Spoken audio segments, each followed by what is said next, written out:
past 8 o'clock in the United Kingdom. That will be 20 minutes past 9 o'clock across the rest of Europe. And then it is 20 minutes past 10 o'clock in East Africa, 20 minutes past 2 o'clock in Maryland, and 20 minutes past 3 o'clock in Boston. Welcome to Come Let's Talk with me, Kassim Kayira. Tonight, we are talking about the issue of picking up the pieces, waking up, dusting up, and moving on. Many of us have found ourselves, and I hope you have been well. We pray to those, Allah subhanahu wa ta'ala, who have been tested or who have been afflicted either with illness or ailments or poverty, for Allah subhanahu wa ta'ala to give them a way out of that. And we also join in celebration, those who have managed to get any good things running within the period between last week and this week. We thank Allah subhanahu wa ta'ala for the gift of life. And with it tonight, we will try to look at the issue of picking up one's pieces and being able to move on. Many of us will face a loss at any point in time. It is either loss in business. Imagine a situation where you've gone in with a lot of promises. You are maize. This is 20 acres, per acre, you are getting your 25 bags of maize confirmed. And you go in, throw in money, throw in the fertilizers and so on, in the hope and promise that you're going to get that. Just hardly any 3 weeks in, the rains stop. You do not have an irrigation facility in place, and you end up losing almost all the money. Imagine getting to a bank and picking up a loan. But a'udhu billahi min dhalika, in situations where you are going even to pay interest. You get the money in the hope of establishing this business.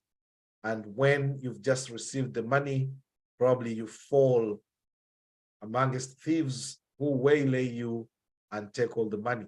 Or you invest the money and all the money is lost in a business. Maybe you invested in a business and it catches fire and you did not have any insurance for that. That level that you go to. Put it in the context of love. You've loved someone so much, might be a darling from school, a person who promised you the earth or the heavens on this earth. You fall in love, you like each other. It looks like your forever has just begun. Along the way, things happen and you lose this person. You end up probably breaking up in a very bad way, probably through divorce procedures that go through court and lawyers involved and words thrown around. How do you come out of such a situation? Maybe you have fallen out and you've divorced. How do you even communicate this information to your children for them to understand what is going on between the parents? So tonight we'll be trying to explore all these different situations where probably you thought this was the end, but then somehow you managed to pick yourself up and then move on. And probably you are now celebrating because that decision that you made at that point in time was a defining and definitive moment that came to change the scope and direction of your life. Tonight, we do like to hear that because it is that positivity that actually helps us a lot of times to sort of improve ourselves, make the best of ourselves, find the best in ourselves. There are times and moments when you think you are really on the lowest ebb, and then something happens, and that something becomes the thing that comes to change your life. Of course, remember, this is your program, and therefore, it is only by your experiences that we manage to make the program work. These experiences actually inform a lot. It might be that something that you're going to talk about, what changed life for you, becomes a very instrumental point, because probably as you talk about that, that is where someone has just been or someone is, and they don't know how to get themselves out. And it is from your conversation that you manage to help them be able to pick themselves up. Imagine a situation you've bought land very expensively in the hope of, again, putting up, you've been told, you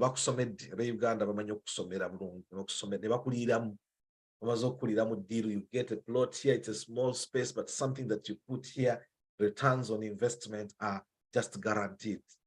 You get your hard-earned money throw it into the project, and then you find you're going to spend the rest of the 5 years going through a court system that is so corrupt that the likelihood of even actually getting back that land, on top of having spent a lot of money to try to bribe your way through it, becomes almost impossible. Maybe you get so demoralized, you feel like you can't do it again. But yet, something happens along the way and gives you the motivation to be able to do that. Those are the conversations we're going to have. And like I say, this is your global community conversation. It is from these conversations that we build up a picture, help people through where they might be. It might be actually that this is the situation that you're in and you're seeking help from people. And we might have experts on here, people who have lived through that, through thick and thin. They have lived through that and managed probably to get themselves out. Probably, I mean, it's all the things that happen around us in life. We will get these particular tests. Your father dies and then everybody starts fighting over what has been left. There are times you don't even know how wealthy, for example, a parent is, especially there are parents who have lived their lives and they look like they are poor because you are not that rich. But then this person owns land or has a house in a strategic place. Moment they die and that house has to be sold, immediately you start seeing how much money was sitting there, and you wonder probably why this parent did sell off there and probably avail himself or themselves a better life. But situations do happen. In our own family, I had an uncle who died. After he died, it took about 10 years to sort of distribute, and this happens a lot, unfortunately, within some rich families. They take long before they distribute the wealth of the deceased. Bagenda okujja okugaba emmaali, balese b'amashekhe bajje bagabe emmaali in the Islamic way. The sheikhs came and started distributing, and the Islamic way is a girl gets half of what a boy gets, or a man gets, double what the sister, the lady gets. One of the sisters, one of my nephews, would that be a nephew or a niece, just comes out and says, I do not agree with this. I'll even go to court.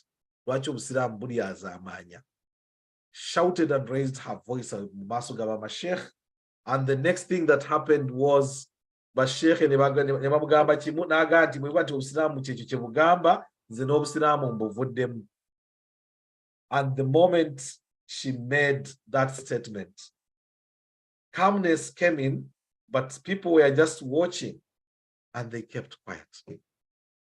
A sister, now late, may Allah subhanahu wa ta'ala have mercy on her, calls her to the side and says, sister, what you have just said could simply have disqualified you from the wealth, because a non-Muslim can never inherit in the wealth of their Muslim father or mother or relative.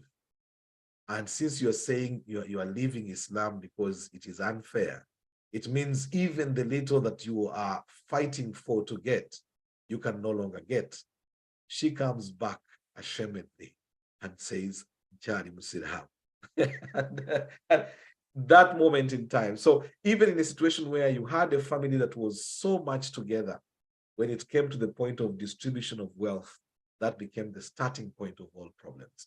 So tonight, I'd like to hear your experiences just in terms of, that particular moment that you thought that was your lowest moment, and yet you managed to recover. Or maybe you have failed to recover and you're still struggling with that particular situation. There are, for example, hypocrisies. You have a person that you trust so much, you invest a lot in terms of telling them, your affairs. The Prophet ﷺ, in fact, said, حافظوا على أموركم بالكتمان فإن كل ذو نعمة محسودة.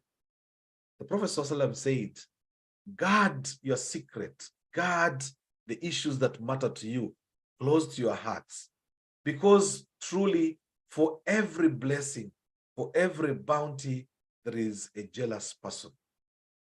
So because you don't know what is in people's hearts, be careful how much you sort of give out, how much you release and let yourself out onto someone. So you got a friend who you thought you understood so well, delved so much, of everything that you are doing and where you are at and all of that. And then this person wakes up tomorrow and uses this very information that you provided to betray you. it will be a huge sense of betrayal. So without much ado, remember, of course, the program is Come Let's Talk with me, Kassim Kayira, and I'd like us to go through these particular experiences. And considering the fact that we are so far away, well, why don't we start with Imam Kasozi, probably just to get a feel of a moments that probably you thought that was the lowest ebb, but yet you managed to come out of that. Imam Kasozi, assalamu alaikum wa rahmatullahi wa barakatuh once again. Wa alaikum assalam wa rahmatullahi wa barakatuh. Now, regarding tonight's topic, I'm sure I've done a strong introduction that gets us into the conversation. Just in time with that chicken. No Just problem. 1 minute.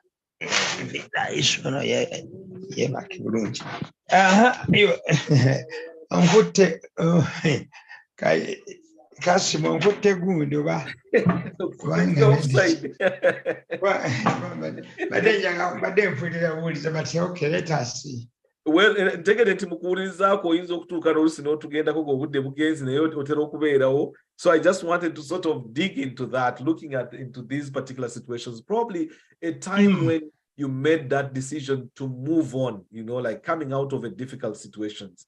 And I'm sure you have quite a number, considering, you know, how long you have been around, especially around people as well, around communities, around hopes and expectations.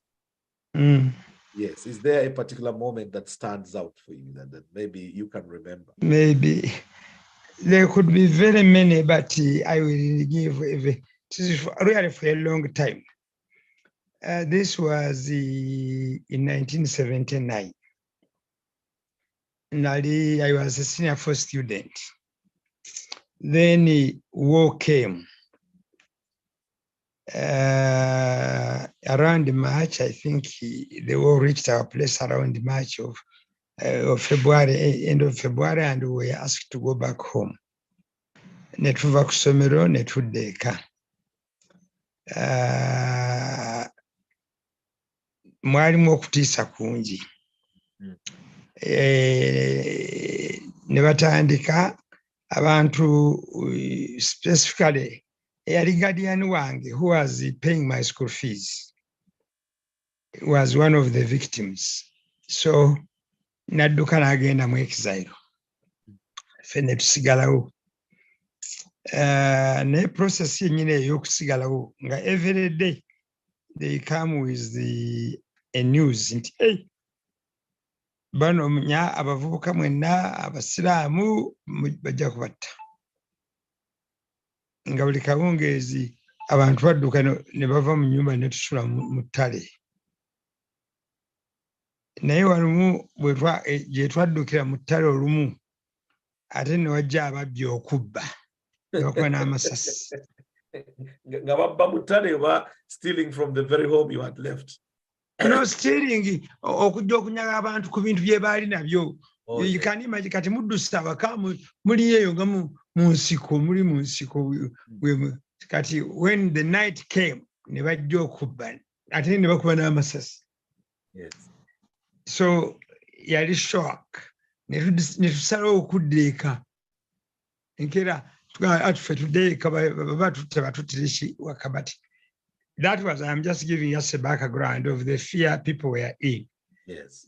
Kati ne bayita mu kyalo, enju zaabo, kati enju ya Haji, ne bagyokya, n'enju endala, zonna bazookya, enju nga mukaaga ez'abasiraamu abaali prominent, baali basuubuzi ne bazookya, meaning singa baabasanga, if they had not run across the border ne bagenda maybe eri e Congo, baali badde babasse.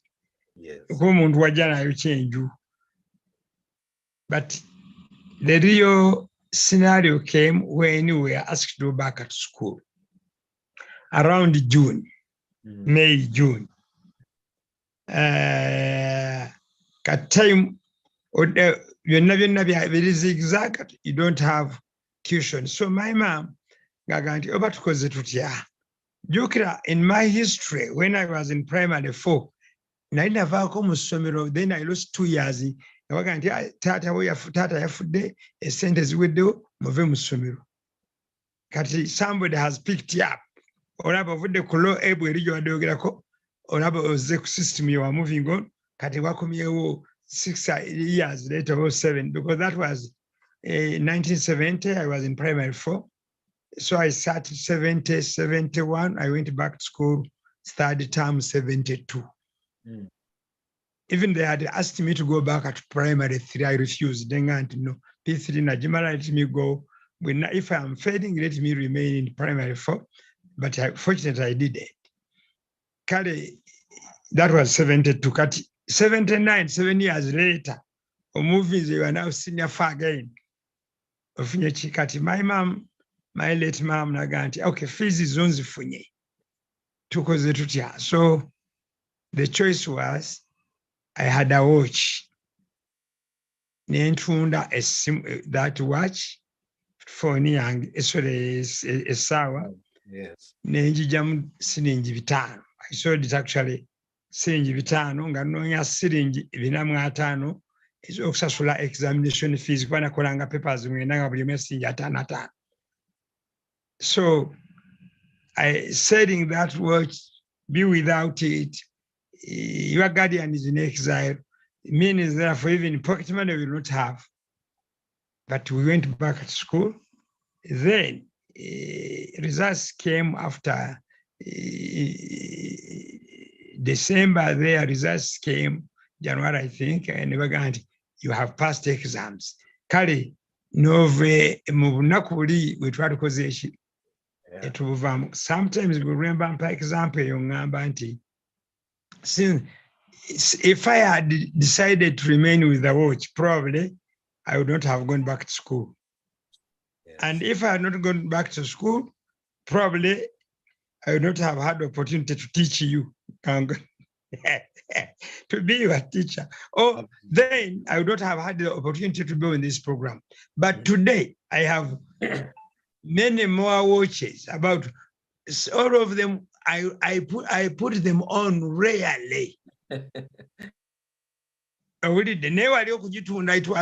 was a big decision. I want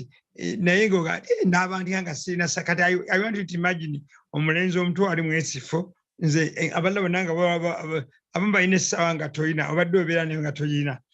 I can call it that. That is number one. The second is, of course, of our times, which I also when my wife fell sick.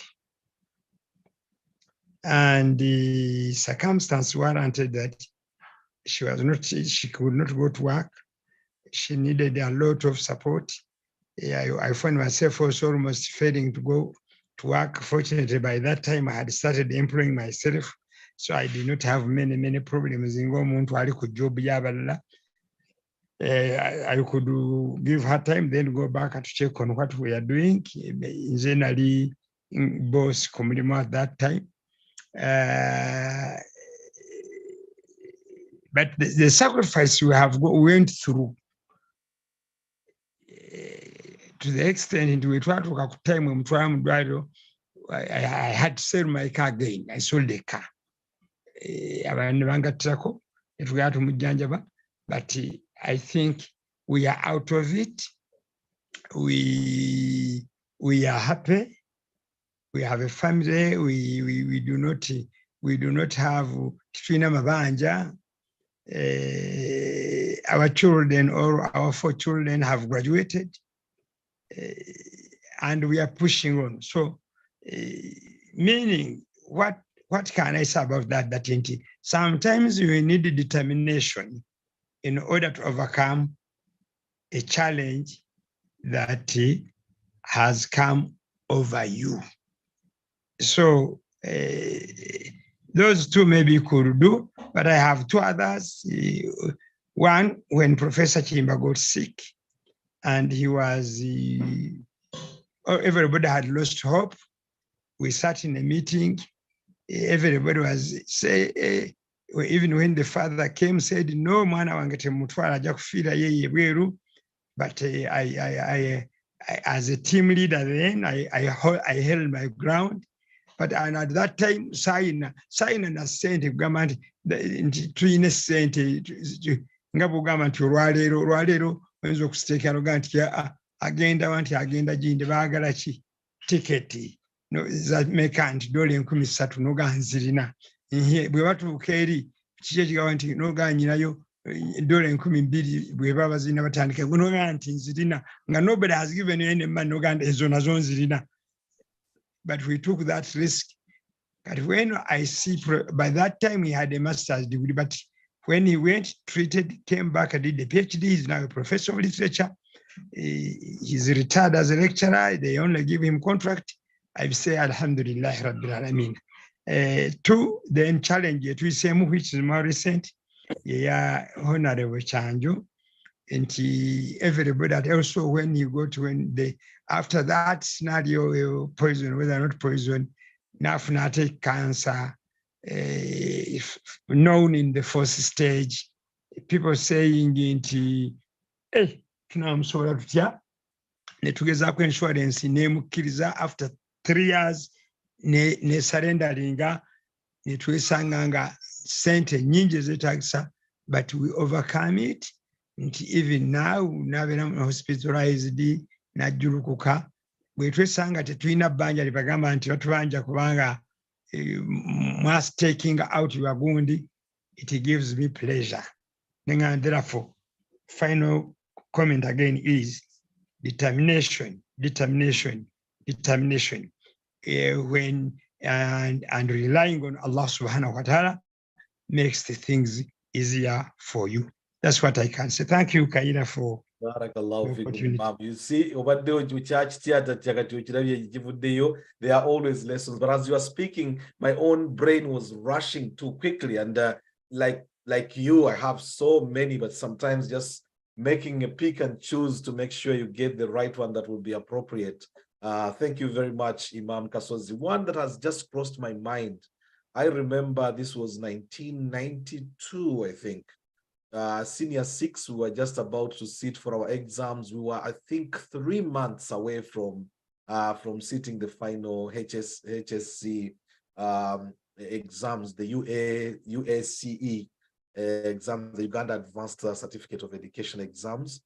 And a strike happened at the school. I was a prefect. I was one of the prefects. And a strike happened that came to overthrow a head teacher, Sheikh Abubakar Musoke. It was very bad at Bilal at that time. In this strike, students, apparently they had issues with the administration. And because we were, the prefects and so on were in there coming in to calm students to try to make sure we're taking charge of the situation. What happened is I became a target. They had actually planned to just finish me off. It was a very serious situation because in the build up to the situation, I think it got so tense. So the administration had reported to police and they had brought a policeman. The policeman was manning at the gate. He would be there with the gun just in case of anything. But these students were so determined. I won't name names because many of them are just current people now who are even very close in our circles. There were some very serious Cambodese people who took life, to another extent. I think they were either former soldiers or they had gone through the mchaka that was being provided. And they were tough. The guys came on the particular day. We didn't even know that was the day of the strike. Everything had been kept very secretly. So because when senior 6 preparing for exams, we would be reading long into the nights during the winters, as we used to call them. So we would sometimes sleep early so that we can wake up when everybody else goes to sleep so that we can concentrate and read. So one of the students is still in the classroom doing prep. The organizers of the strike now called the last-minute meeting where they were sort of determining what they are going to do. Kabito Jamil was the head boy. They said they need that one, tie him up and beat him up. Kayira or Gizgizu Yabada, to try to stop the strike to going ahead. Or in Kabito is the same thing we should do. Waliu Hassan Tayyib Mutiaba, he was the deputy prefect, head boy. He was also targeted. There were about 4 or 5 people that actually were on the target on the hit list. And I was really amongst those that needed to be dealt with thoroughly because I'd brought a lot of English in trying to convince everybody to resist a strike because of the destruction that we would hear in in schools, especially in Western Uganda, the kind of strikes that would happen, for example, at Chigezi College, Butovere, there would be St. Kagwa, there would be very tough, strikes that would cause a lot of, tremors across. And I wouldn't want to imagine a situation like that happening in Bilal. And we had done everything trying to calm down students, but that, of course, had put us now into the target. So the last meeting is held around midnight. They are sort of saying, yes, target is go get Kavito, get Kayira. We were sleeping on our decks, and we had like a room for prefects, but also senior six. And so this innocent student, who wasn't even my friend as such, overhears, the target, and they're saying, we are going Kavito, Kayira, we just get them. And so he sneaks out of the room where he had overheard slowly, comes running and just, touches me and says, Kayira, Bajjababajokuta.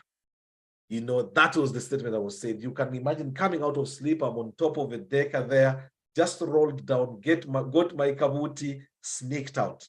So the plan was, one of the organizers of the strike, you go switch off the main switch. As you switch off the main switch, the Kabode who was there was to grab the policeman and take the gun off him. And then the strike would be declared. Someone else had to have a whistle, and then they would declare the strike now officially on. Many students were not aware. The group that had organized, had taken all the strategic places, making sure nobody escapes. So as it went, as the lights were going off, I was also running out of, number 6, dome number 6, which it was getting out. And then I was in the compound, in the plain compound. And so compound, you just get straight to the main gate, and then you'd go to Chiseka Hospital or go to Chiseka Market. And so something, be careful with admitting just numbers. People who are just joining with the numbers, please remember last time we had an issue of people sort of coming in and then causing a bit of trouble. Let me hope that 977 is an appropriate number. Please, whoever is admitting, be keen, especially we need people to come in with their names. So I run out, I go into the compound. Hassan Taib Mutiaba had also been tipped off by someone, and so the two of us went and jumped over the gate. But actually, before that, the guy who was grabbing the policeman grabbed the policeman, got the gun off him, and as they were fighting for the gun was cocked and the bullet came out. Bullet went and hit straight into the gate. And so the strike now was declared officially. They tied up the policeman. This was like a movie. It was just unfolding. This is 3 months exactly before the national exams.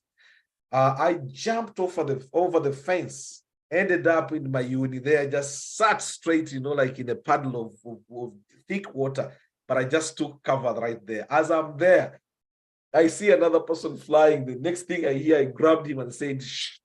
That was Hassan Taibu Mutiawa. And I said, are you safe? Yes, but it looks like Kavito has been got. We were not aware that there were plans that would be this bad. So Kavito, once they got the head prefect, they put him, in the compound, flogged him publicly.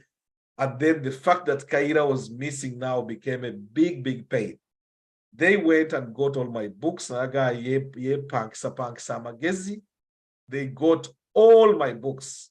All my books. I mean, this is, I'm emphasizing the 3 months because I want to give you an idea of how deeply destructive this was. So they get all my books, they got my clothes. My best friend Hussein Jingo now tried to fight and sort of picked up some of the clothes, say these are mine, saved a few, but they got all my clothes, burnt all my books, burnt all my clothes. Now, this was, what sort of hatred would that be that you would never have seen coming? But these were the notes for all the courses that we were doing. I was the only student doing literature in Bilal. I was the first student actually to do literature, English literature in Bilal's history. And therefore, I had one teacher who would come to teach, just one student. I think he's late now, Musa Kasoro. I think from the last I had, he was pretty unwell. I think he passed on. May Allah have mercy on him. So these are notes that I'd managed to gather from seminars, from schools, blah, blah. Everything was put in the open compound and burnt. The late Sheikh Nuzata, may Allah forgive him, was behind the strike. He was in support of the strike, getting rid of the Sheikh Abu Bakr Musoke and Sheikh Abtahi Kinobe, which was a big deal. It was big. So the strike now went huge. They burnt all the books, so I had no notes to fall back onto, no clothes except what I was wearing, and about 2 or 3 clothes that Jingo managed to save. So long story short, we go to the central police station at night. It's around 2 a.m. We try to explain to the police what's happening. They gave us a Land Rover, but put us in the Land Rover to come and show them. So bringing us back into the line of fire. And because the guys already had a gun they had got from the policeman, when the police came, the guy again shot 2 bullets in the air, and the police could not even go in. Remember, electricity had already been disconnected. Anyway, long story short, because I need to hear your stories, all my books were burnt. We ended up running away with the police because the police was scared of going in. We walked that entire night, went back to CPS, spent the night there until Fajr time, and then from CPS, I walked all the way to Ndeba at my auntie's, where now I had to start life in exile. Strike settled in. Sheikh Muzata, they had taken over now the control of the school. They were governing. That's when they brought in Yusuf Biekwaso to be there, holding the fort while they were waiting to get Sheikh Sufyan Muguruma now, who ended up becoming the head teacher of Bilal. From that time up to today, still sitting there. So for me to imagine what was coming with the exams and all of that, I thought it was one of those moments that one could easily have given up. But I took courage, very huge courage, and I thought, I have fought this far, giving up wouldn't really help. Went ahead, started scraping notes here and there from people, and like copying notes again. I could not write into books now. I was just getting some papers that you would fold like 4 times, and then you write your small notes there. Ended up doing exams, alhamdulillah, entered university, graduated, and the rest, as they say, is history. So these are things that sometimes, remain with you. And this was one of the lowest moments. I've had many that, where you think you're actually dying, you're gone, but something comes in and so at that moment, I just believed in myself. I said, Tawakkaltu ala Allah. We are here studying as sheikhs. We should be able to be exemplary. Picked up myself, started studying very, very tough, very seriously. First 3-4 weeks, I was staying outside. And then I had to come back because, it was school, it was S6, there was no way. They thought they had burnt my notes and I was finished, but I managed to come and stood tall, ended up being able to pick myself up. Why don't we hear your stories? And then, like we said, we shall keep remembering and then probably start digging in and bringing in those particular probably stories that might help to inform those moments when we thought we were so low, but then Allah subhanahu wa ta'ala helped us and brought us out. Anisa, assalamu alaikum. I see you are there. It's not heard from you in a long time. Welcome to the program. I hope you'll be able to speak tonight, inshallah. We are talking about picking up the pieces and being able to, move forward. Or probably you might even still be stuck where you went down and you haven't picked up the pieces, still trying to find the keys to pick the pieces up. Anisa, assalamu alaikum. Are you there? Hello, Anisa. Maybe as she comes. Now, you have remembered something. Okay. No, the narration you have given, yes, is almost similar to the narrative when also the Abu Bakr Musa case, yes, we are overthrowing the Suraj Kabali. I was there with yes, I think that was senior. You are senior too. Yes, and the result, and actually for them, they wanted to chase away the head boy who was Kawesa. yes. I was sent Ongo. I don't know he was prefect for what. Yes. And the third one was Abdurrahman Uwais. Abdurrahman Uwais, the Somali man. Yes. No, I was there. And I remember me now after they on the side of the students, those 3 students, because they were large, my best students in the class. They were very good students. We had hope on them, and we had, so when I was on their side, they also threatened to throw me out, said, you will also follow what? I told them no.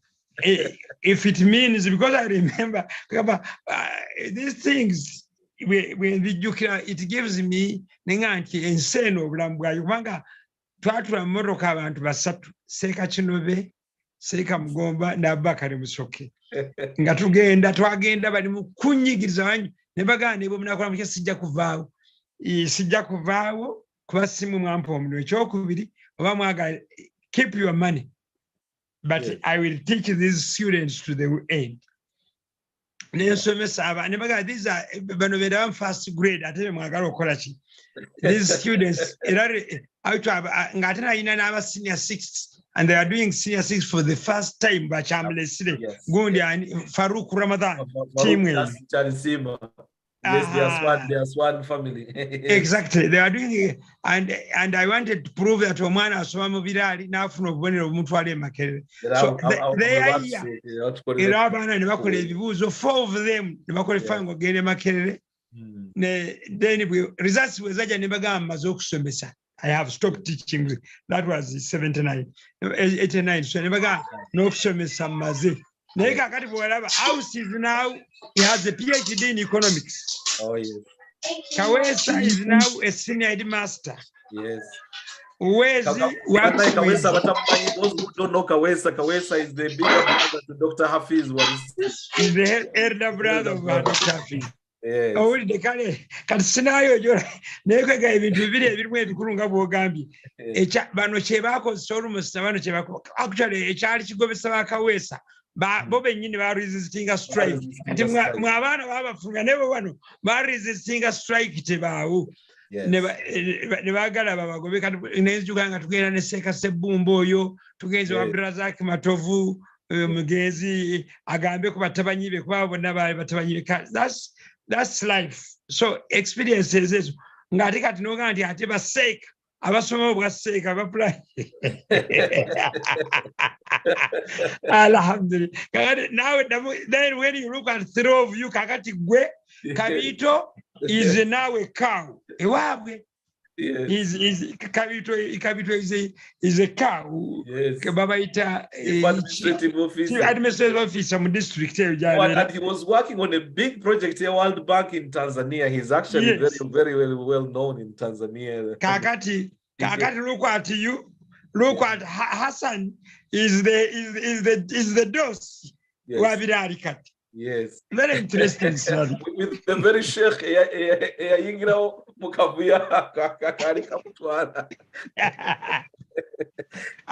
is funny, but you can imagine those moments that something happens and then it could transform lives. I lost notes, and that's how you lose an entire history, because these were notes that I would have bequeathed or handed down to my younger siblings or whoever else was coming in. But that was not to happen because, of what happened in those circumstances. Barakallahu fikum, Imam. Yeah, there are many of these situations where you think it's gone now and you are finished. And a story that I've repeated quite a number of times with Congo, and it might be that someone has just joined us. Anissa, I've noted you are on duty and therefore unable to speak. But please, if you can, make sure, because these conversations are just built around sharing these experiences. The wealth of this comes from, these situations where it might be that someone might learn something out of this that becomes instrumental in their own lives. So please do not give up. Yes, quickly before I move to the next person, because I would like to hear your stories. Again, it was Congo, and we went to Congo, and we were stuck. We were ambushed. We had been filming in the mines in Walikale, which is one of the big areas where coltan that is used to make your smartphones comes from. We were filming and we had got lots of testimonies from people there. In the meantime, our Sirikali rebels were not happy, especially now who have become M23 increasingly, but they were not happy. And despite the fact that I knew quite a number of the senior commanders within the rebel movement, they wanted to get rid of the information that we had managed to get. So they came to invade the hotel at night. We had gone out to eat, so we were not in the hotel. We decided to eat out, not to eat the hotel food. We were taking over the entire hotel, locked the front gate, beat up everybody who was in the rooms that they were looking for us, Kassim and the white woman who was my director of the documentary that we were doing. Around 10 o'clock, we said, now this is Goma, we can't stay up very late, we would rather go. This was the safest hotel in the place, I mean, owned by a German woman who has been in Congo for more than 40 years. And her son was President Kabila at that time, President Kabila's pilot. So the helicopter, or rather plane pilot, presidential jet pilot. So it was high level. And even when Ban Ki-moon, as Secretary General of the United Nations, came, that's where he slept. That's how, high level this hotel was. It was supposed to be very secure. But it sits on water. So part of the hotel is on water, part of it is on land. The guys had come in boats, military boats. They came through water, and others came using land through pickups. And they were just looking for the two of us, Kassim and this white lady, who had all this material that we had gathered. We had our fixer, local fixer, the local guy who would be telling us, this is this. So we had gone for dinner with him, come back to the hotel. We remained at the gate. It was unusual for a big hotel like that to find the main gate actually locked. And so it wasn't normal. We knocked on the gates. Hoteli imejaa, hakuna nafasi. We kept insisting because I would speak Swahili. I just said, yeah, tuko wateja wa hoteli, tunarejea kuja kulala. They had beaten up everybody. They had not found us. There were two women there, and the women had been very badly sexually, violated. And so here we are, the culprits, bringing ourselves straight into the enemy's hands. So when we knocked and they were saying the hotel is full, we said, no, we are guests in the hotel. So we saw the first gate open like this, because it's the gate that opens like this. So when the first gate opened, the AK-47 was facing straight into me. The second gate opens and another AK-47 was facing straight into the Mzungu lady that I was with. And then as it had opened, clearly we saw there were three guys. So gun here, and then gun. The other one now was calling us, move to me quickly. They pulled me and hit me straight. That's the scar that I got with the gun butt straight into my head, put me down, hit my shoulder really badly. I mean, that's how the left hand now is kind of weak with left arm. Took passports and then took the white woman, and the gang raped her, about 15, 20 guys. It was just a nightmare. The bigger issue really that happened was that this woman, as she was being assaulted, she was calling my name. And calling my name like for help or whatever. And for me, the trauma was so much because I was helpless. I could not do anything to help her. This for me was really a big burden. And if there was any trauma that I picked from that particular incident, it was this particular scenario. Well, long story short, I realized I was going to die because they had used the bayonet to pluck through my head and the blood was gushing out heavily. Like this, the blood would just flow like a tap. And I knew I was going to die. So as a Muslim, that's where Islam clocked in very quickly. I said, Islam, the Prophet ﷺ said, Man kana akhiru kalamuhu la ilaha illallah dakhala al-jannah. Whoever has the last words of their life being la ilaha illallah, they will go to heaven.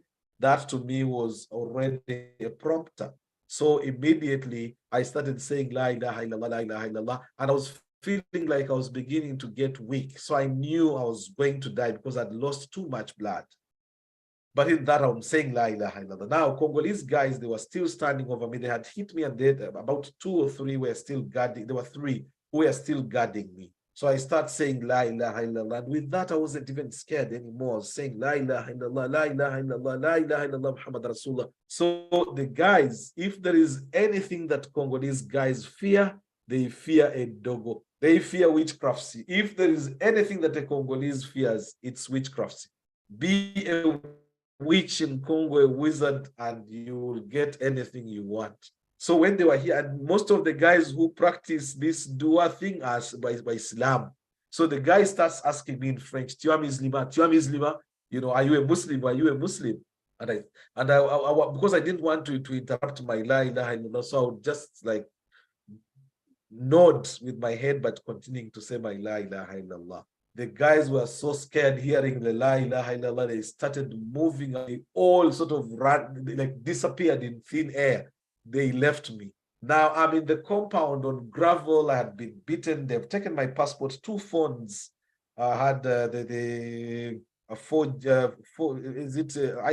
iPhone 4 GS had just come out. I just got a very new one. And they had taken that. I had another local phone that we were using, was taken. They went into our room. I had about $1,000, yeah, which was taken from me. They went to the room, took $60,000 from our room, took the laptops, but we had already uploaded the material, because when we came back, we started uploading the materials before we went for our dinner.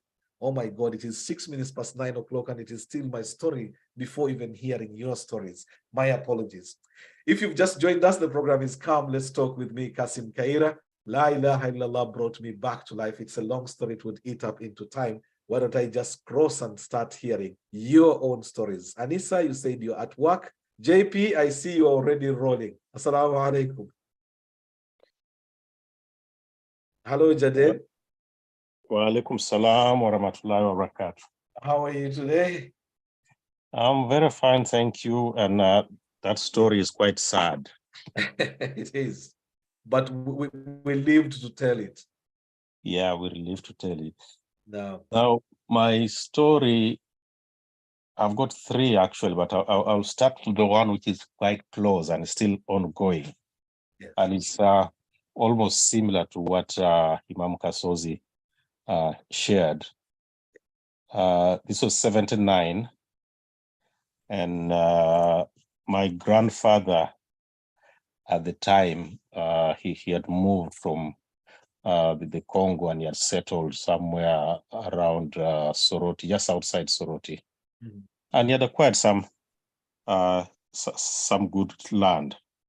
And that was his home, because he had his 3 children there. That's my mom and my uncle and the aunt.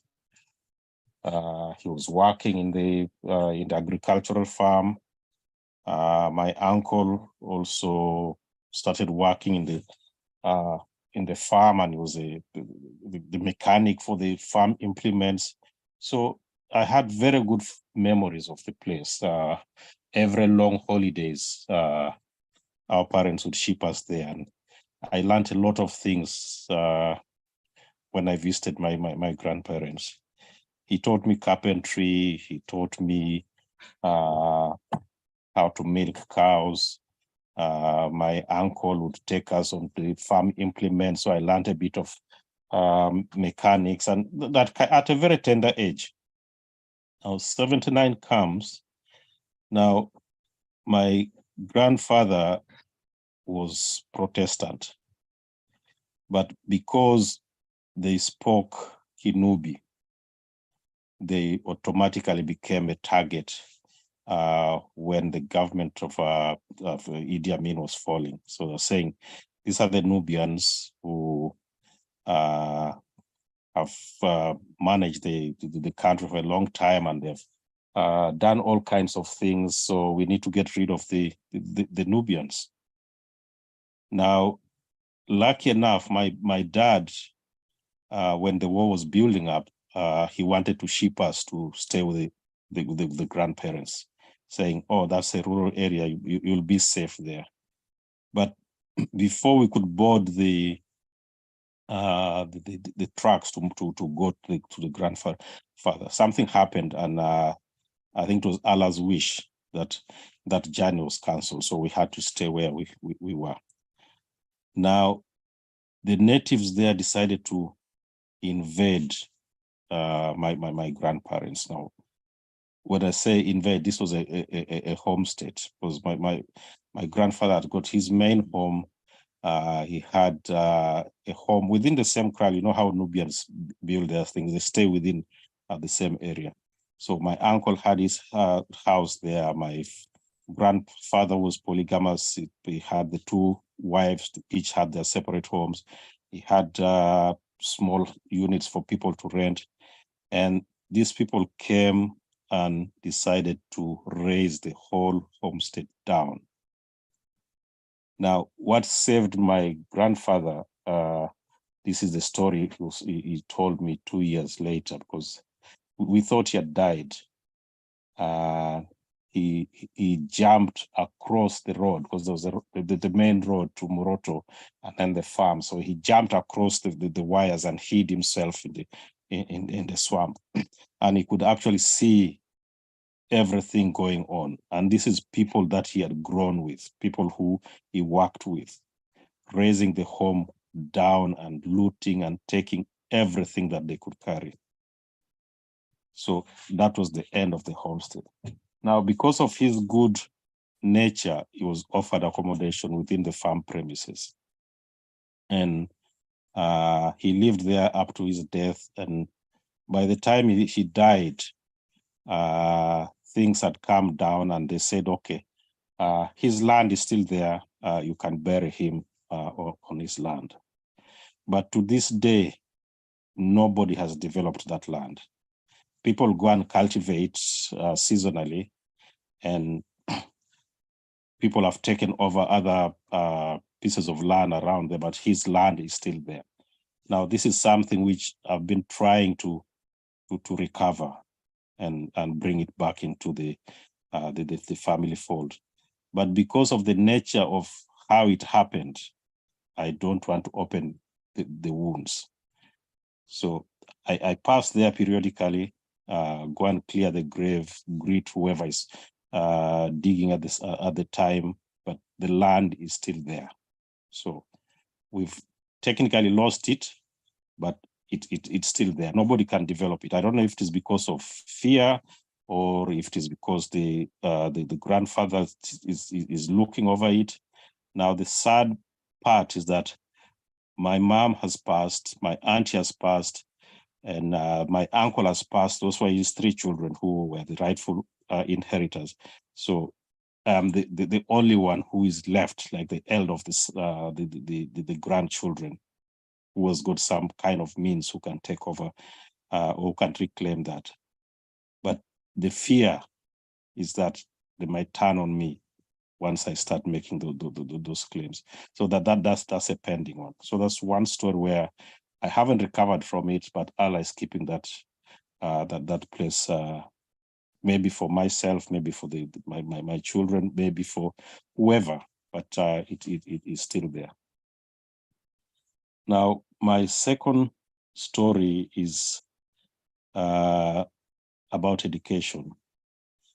Now, I did my senior 6 at Nabumali High School, because when I finished primary, one of my teachers told me, don't go to a secondary school. You either go to a high school or to a college. So that was the mentality. That's how I ended up in Nabumali High School.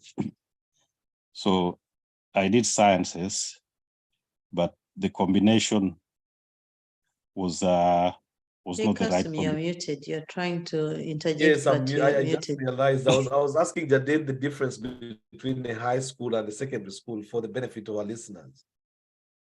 Well, the logic is that only bright students go to colleges and high schools, and then the rest go to secondary schools. Okay, understood. But they are all the same. It's just the name. So yeah. I did. I wanted to do PCB to become a vet doctor, but because when I was filling the forms, somebody convinced me, no, just take geography. So when I went into S5, and that was at the time of the war, not the war, the elections of 1980. So by the time I went to the high school, it was too late to change the combination. So that was my first fall. I said, okay, I'll continue with what I'm doing. And alhamdulillah, I finished my S6, and I got admitted to Makerere for agriculture.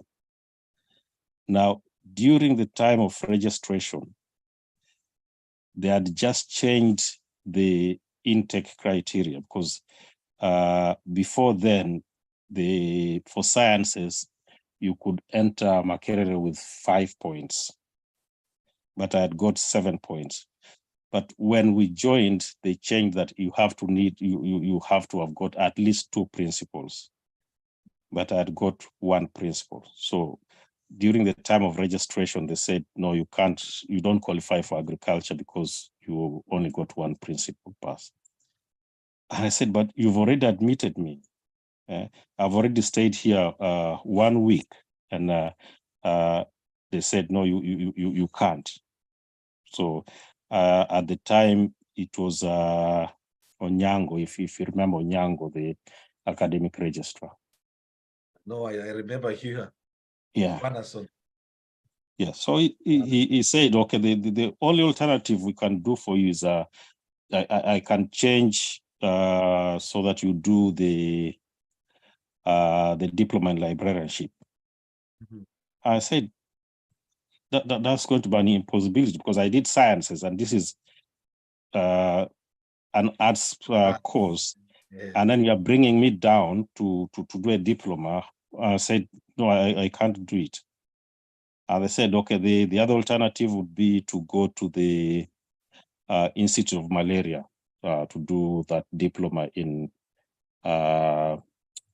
medical, what is that? These people work in the labs to test malaria and so on. Mhm. Again, I said, no, I'm not doing that. And in the end, I had to pack my bags. And that was after 1 month of trying to make changes here and there. And that was the biggest disappointment in my life. And I thought, I've just scraped through S5. My dad at the time didn't have any means. And I was thinking, how am I going to repeat? Because that was my intention. I said, I'm leaving Makerere, but I'll come back. And fortunately, one of my in-laws said, okay, now that you have failed and you are determined, we'll support you. And I got the initial support, and I met an old friend from Nabumali High School, and their family said, no, we'll take you up. And they got me a place at Wairaka College. Mm. So I repeated and got into Makerere to do sciences. Again, because of the combination, I couldn't go into agriculture. I said, no, you go and do the Bachelor of Science flat. Mm. And out of determination, I said, I'm going to make a name for myself. I'm going to make a name for myself out of all these frustrations. The geography that I didn't want, I became the president of the Geographical Society at Makerere. So I made a name for myself there. They introduced a new course, environmental sciences, and I was fixed into that, plus other people. When I completed, they said, now you can continue and do the masters. And then some ideas got into me and I said, no, I'm not going to do that. But to cut the long story short, is all the frustration of failing to change the subject initially and being denied to do agriculture did not put me down. And I said, I'll persevere. If you have the dream, just persevere and do it. And this is where I found myself. So years later, still got the skills, and to anybody who feels they have failed in one way, look at it as an opportunity to further yourself and not give up completely. Barakallahu fikum. Jadena, I'll just hold you there so that I can bring in one more person. If we still have time, inshallah, we'll come back to the third story. Bismillah. Thank you very much, as usual. Fantastic. I'll need to get a lady now. Mariam, are you there? Mariam, can you unmute yourself, please? We'd like to hear from you. And it doesn't have to be about education. It looks like, well, somehow we've ended up a little bit on the education line, but it might be something that kirala nnyo guyinza okuba omukwano oli yagumenya omutima n'ogaate guveeyo oba oliawo nga bagusiize entula ne gwona. Mariam, assalamu alaikum. Hello, Mariam, go ahead, please. Salamu alaikum wa rahmatullahi wa barakatuh. Wa alaikum assalam wa rahmatullahi wa barakatuh. Hajjat Mariam. Bali nnyo tuleetera program ennungi. Tweyanziza nnyo. Nze disappointed gye nafunako oba ekyekuusa ku ekyo. Nali e Kampala mu 1993. Omwami wange yali wano Bungereza, n'ampeereza ssente, n'agamba nti njagala mugobe ebintu, mugobe visa, mujje. Nalina 4 kids, kati ne nnoonya ba dealers, n'enfuna ba dealers baali awo nga ku Jumbo oba omanyiwo Jumbo eri ku Ginger Road. Ginger Road, yes. Ginger Road. Abaami abalinga bagoba, yes, abagoba ebintu mu mutabani wa kati ne bangamba tujja kukola ki, tujja kugobera visa bla bla.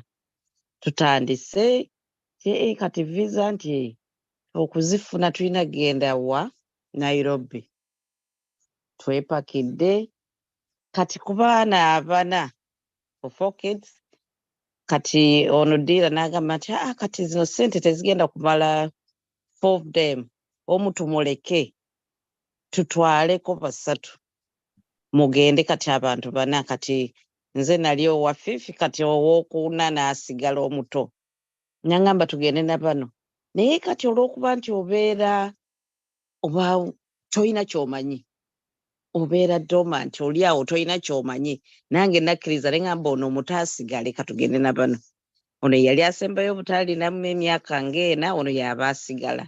Kale nga tugenda Nairobi, nga tutandikaho nga tusula mu hotelo, zimanyi bwe babafungisa buli lunaku bajja babanoonya, bwe balabawo abalina abaana bamanya bano bali ku lugendo bagenda London oba bagenda mu Amerika, abo balina ssente.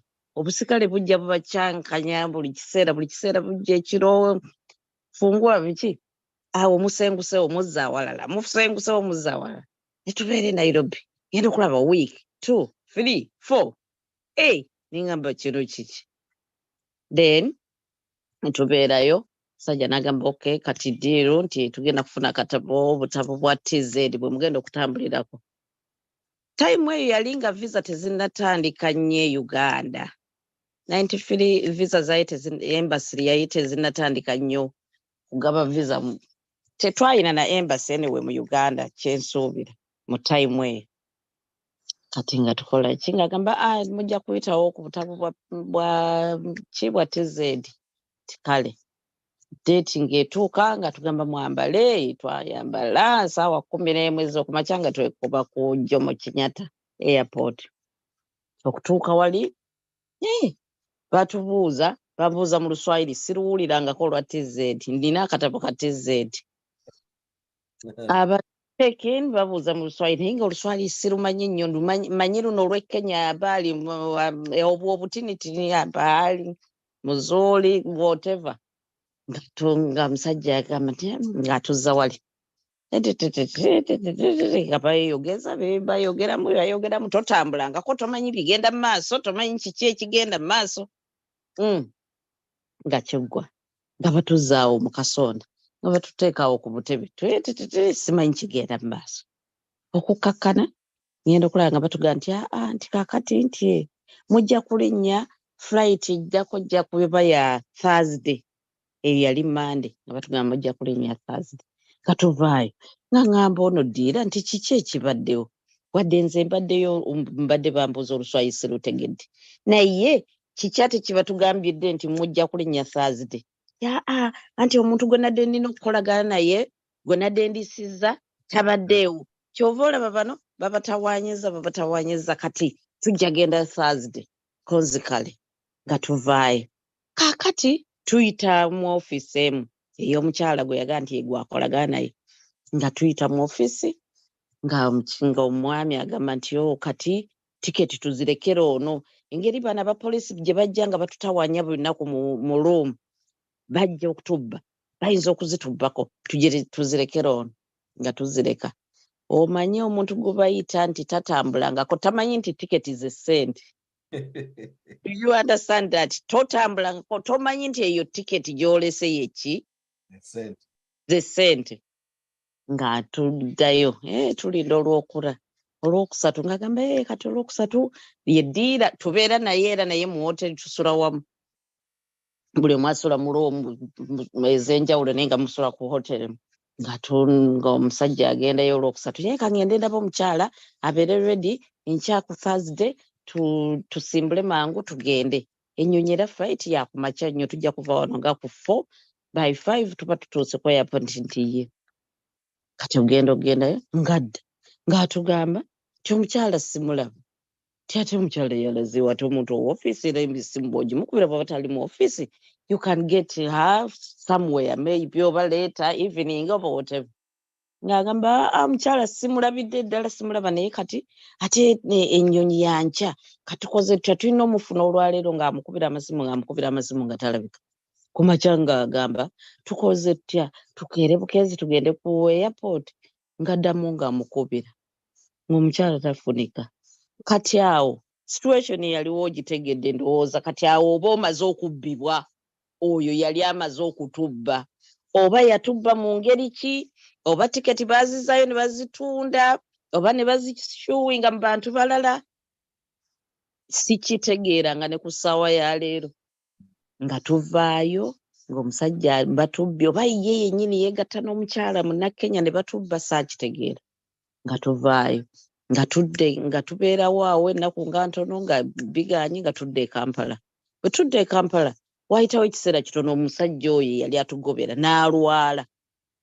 serious sick n'agenda ku kitanda ne bamuadmitinga awo kusala amaloodi biki kakati bano abamuntwalako baali bakwano bange nga tugendayo nga tumulambula kati bwe twagendayo mulaba nga muyi ng'agamba munnange mukyala Madiina nze munnange sinze nakubba ti omukyala eyatubba yali wa Kenya kati ndowooza yali mulwadde wa AIDS naye ffe twali tutumanyi naye kati ye AIDS ebiseera ebyo abantu balowooza nga nti babaloga kati ye yalowooza ti bano be nabba oba be banzi oba be nali ngobera bankoze ekikyamu nga ye yennyini nga ngamba maaso gange munnange nsonyiwa nze saababba naye omukyala oli munnakenya alabika yatuyitamu ne mugamba ate Patrick ate ekyo oyogera kyaki ffenna twategeera tewatubba ne tukomawo ffenna era ffenna twadda Uganda ffenna gwe tewatubba ate kikyolowooza n'agamba munnange ensonyiwa siina kye nakubba ne mugamba nze sikuyinaako nsonga era olaba nti batubba twadda ne tutereera so that is my situation gye nayitamu enzibu forget about that kati omwami wange ankubira owange kiki ekigenda mu maaso nga ntya n'omugamba kyekiriwo tiketi twazirese mu kogodi tiketi wazirese mu ofiisi kuba kati nkitegeera kati nimanya nti ziri ssente ze naleka ku mmeeza tiketi ze ssente zo kuba toyinaako nti oyinako kopi nga kati nti tukola electronic tiketi nti osigazzaako kopi ku phone naye gwe obutabo nga buba bukuwa luli ebyo ebiseera ebyo bakola nga na butabo bulamba buti ne bakakuwa bwewakaleka ku mmeeza omusajja n'akaba n'agamba bannange ssente ezikoledde emyaka 6 zonna muziyiyeeyo ne tuddamu buto. Eyo ye situation gye nayitamu gye siyinza kwerabira. That's my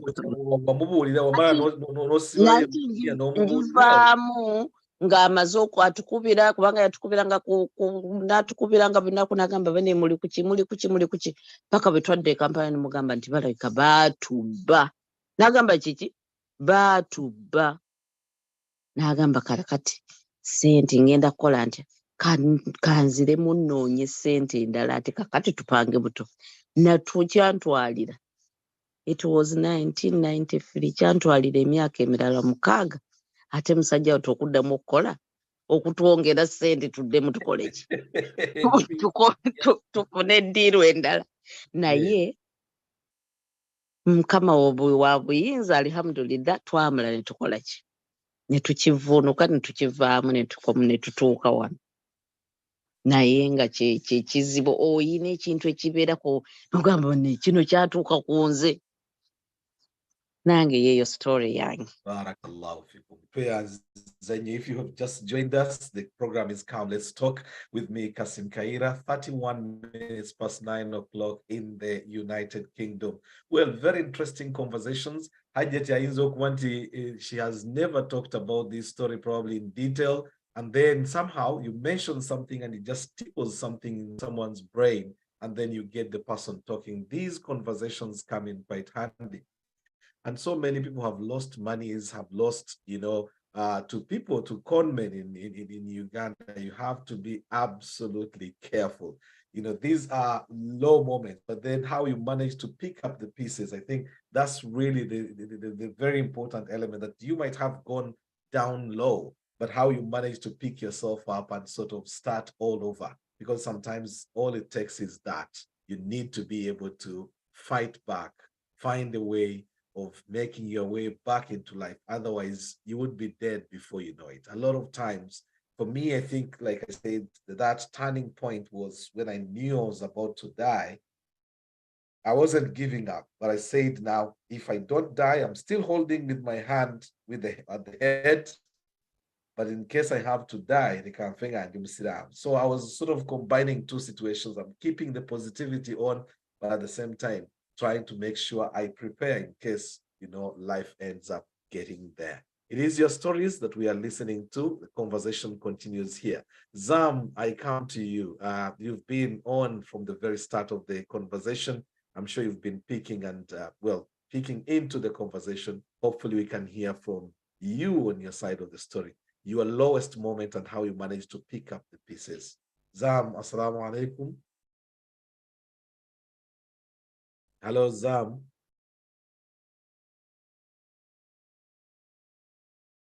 Zam aremeddeyo mu Kamoli. Hello, Zam. Okay. Ngendeyo Hajat Sara. Hajat Sara, nzizewo. Assalamu alaikum wa rahmatullahi wa barakatuh. Wa alaikum salam wa rahmatullahi wa barakatuh. I've been too quietly listening in. I'm sure from all these stories, definitely there are lots of things that connect or ring a bell. They do. And sometimes it's really nice to listen to other people and just be in the Kamoli and listen, because it's quite interesting. You get to learn a lot of things. And if you thought you had issues or you had trouble, then you see other people's trouble and you're like, maybe my mind wasn't that a big deal. Yeah, amongst the losses I've had, I think the biggest loss that has ever hit me so badly was the loss of the father of my children, my husband. That really almost made me lose my marbles, as the English say. If it wasn't for me trying to find coping mechanisms, I think I was losing it totally.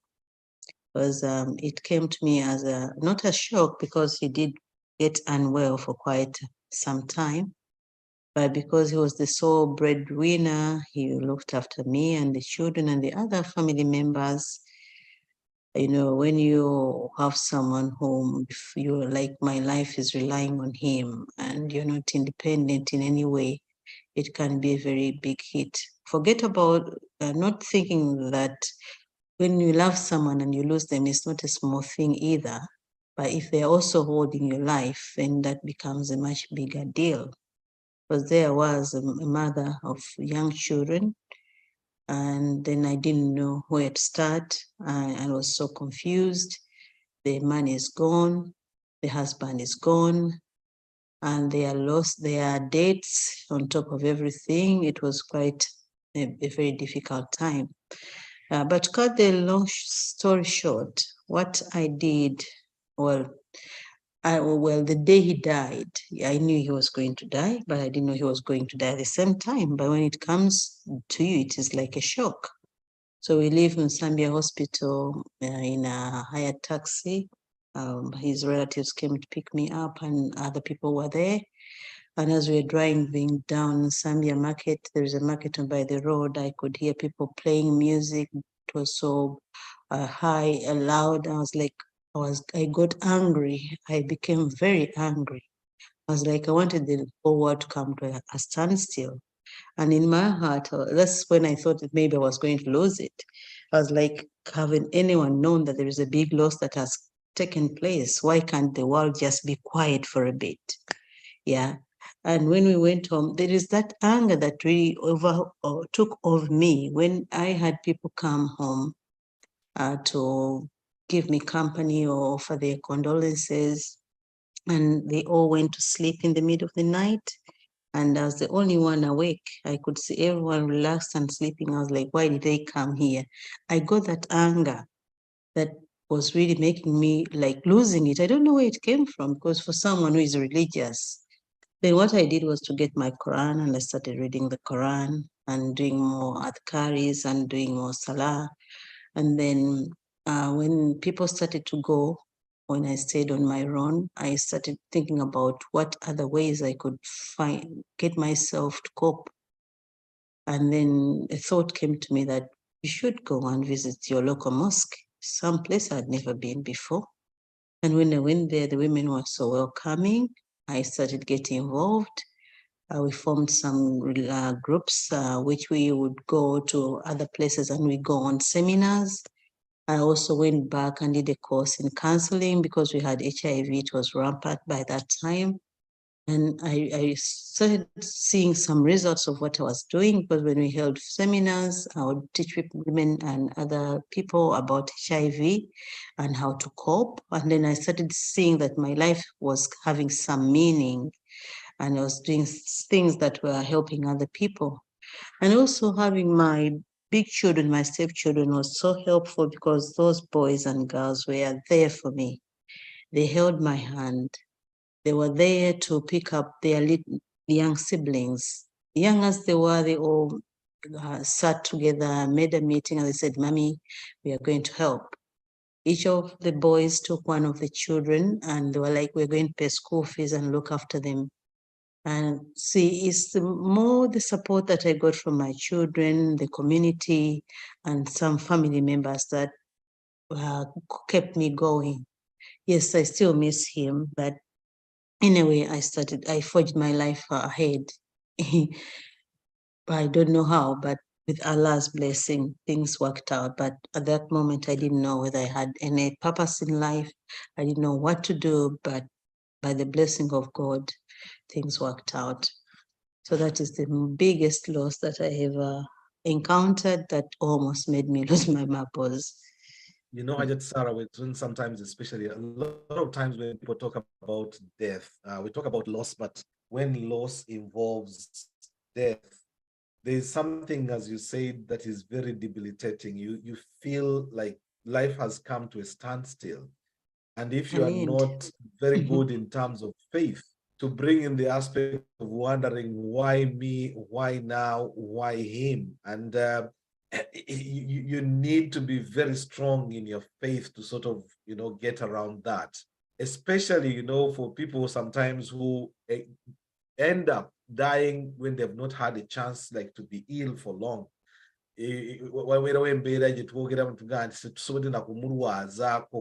For a person who has been probably admitted for a while, you get to a point where you say, Alhamdulillah, yes, death has occurred, but the person, we have tried, we have done what we possibly could.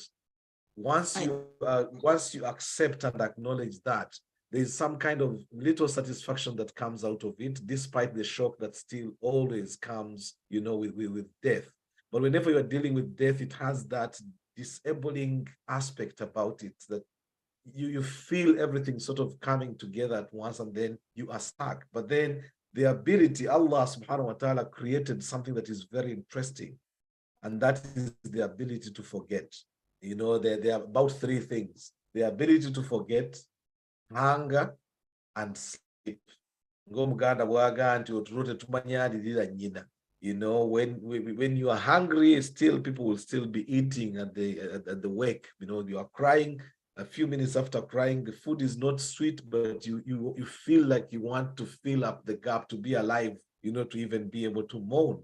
And that's your only survival instinct. But the fact that you manage to sort of find a way out of it, because forgetting, moving on is not easy. But it's that ability, and I think faith is really, really high up. Who Allah has blessed with the ability to have religion in their lives, you find this faith coming in to actually make them much stronger in those particular times. I'm sure the whole people in the UK, you've been hearing about this lady, Lucy, the nurse, Lucy Letby, who murdered, you know, killed 4 infants and then tried to kill another 5. And she's been sentenced, you know, to life in prison. And you imagine to the mothers of these children who lost, you know, those infants in circumstances that must have been or might even have been questioned by the hospital authorities whenever they raised doubts, to end up in a situation where, you know, following a lengthy court case, you come to realize how much damage this person did. The kind of trust, even in the healthcare system now, suffers, because everywhere you go in hospital now, you might think there might be another Lucy Letby, you know, out there and causing trouble. And it would take a bit of time, especially for the parents of those children who died, to ever trust a situation where they can be in hospital and feel comfortable that they can give birth to children in hospital and still be able to take them back home. Thank you very much, Hajat Sarah, and all contributors so far who have mentioned. Yes, it seemed like you had something else on that, or is that it? Me, you're asking. It's you I'm asking. I saying, it's like there was something that you know, was hanging out there.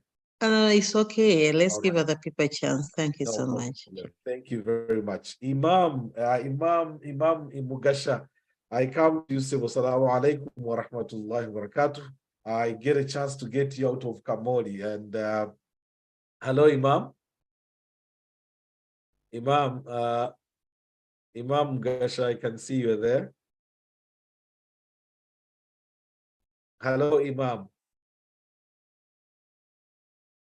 He's holding into Kamoli. Yet, I'm sure there was a story definitely that he would have shared regarding, well, a situation, a very debilitating situation that he also went through, but then Allah brought him back, and we still got him. I hope he can unmute at some point. Imam, if you're still there, yes, we might just be able to hold a little bit. Let me bring in Abu Rahim. Abu Rahim, salamu alaikum. Oh, Imam, you are there. Oh, barakallahu fikum. I was worried that you had disappeared in Kamoli, which is very unlike you. Yes, welcome to the conversation. We are talking about managing to pick up our pieces from low moments. And I'm sure you have many moments, but there's one that I remember probably you might have tried to make yourself forget it, which I think you cannot forget. It is that accident, the car crash that almost finished you.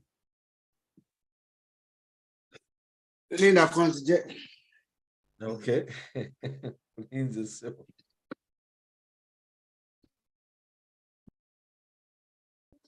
Yeah, and while we wait for Imam to get ready. Wa alaikum salam. What do you ambara suti? Watching it. Yeah. It's beautiful. Assalamu alaikum wa barakatuh. Of course.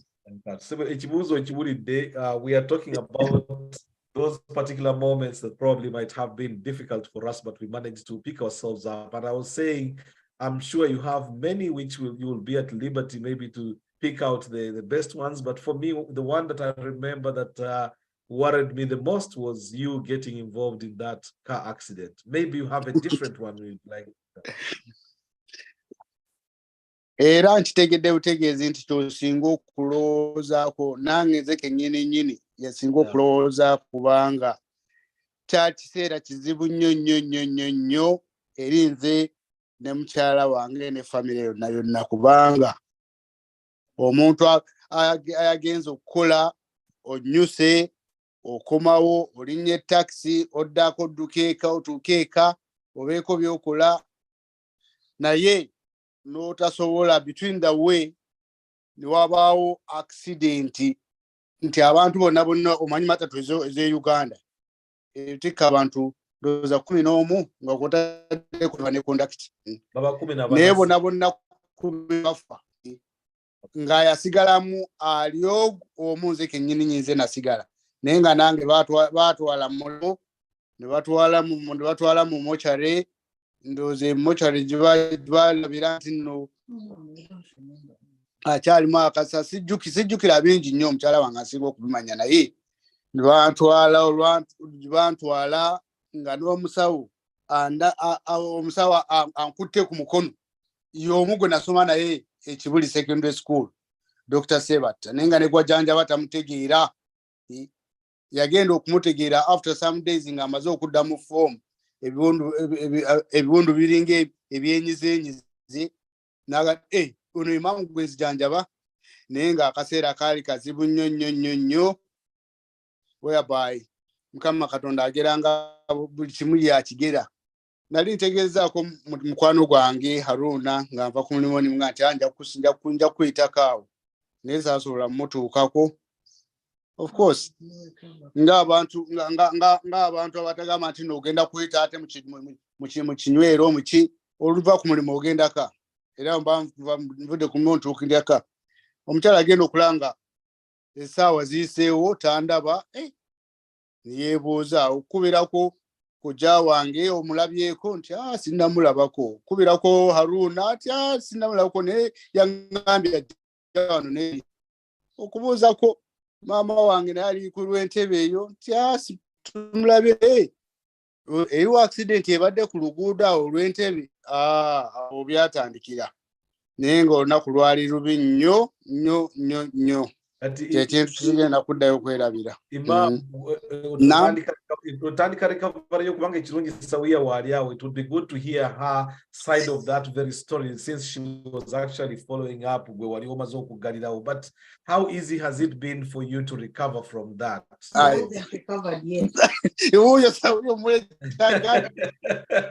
No, but well, he is in one form, the way we see him now. For him, psychologically, recovering, how has that been for you, Imam? Assalamu alaikum wa rahmatullahi wa barakatuh. Wa alaikum salam wa rahmatullahi wa barakatuh, Sawiya. Thank you very much. Maybe Imam yakomye okutegeera nga they get into the accident. Maybe pick up from there. How was it for you? How did you get to hear where he was and how he was and what had actually happened? Of course, it was a traumatizing time, but like he said, when you have what is it called, a routine, the routine actually is what helped Imam, because I knew ntino tasula bweru. So if he was a person asule bweru na akomawo luli, it would be really difficult to know. But alhamdulillah sinjagala kupikinga off walese kubanga ne byayogedde byonna tabijjukira. So accident, how do you know about the accident happening, and then what did you? How I knew about the accident happening is when he had worked nights, he came home, he usually sleeps, so he was excited. No, I'm going to Kampala to buy our baby a pram pushchair. So he went to bed, but he couldn't sleep. So he's like, I can't sleep. I'm too excited. I've been paid and I'm going to get the pushchair. So he came out of bed, had a shower, and off he went to Kampala. because we are residing in Entebbe that time. Kakati weyatuuka Kampala, I waited for him. He didn't come back. So I thought actually, because he was meant to work nights that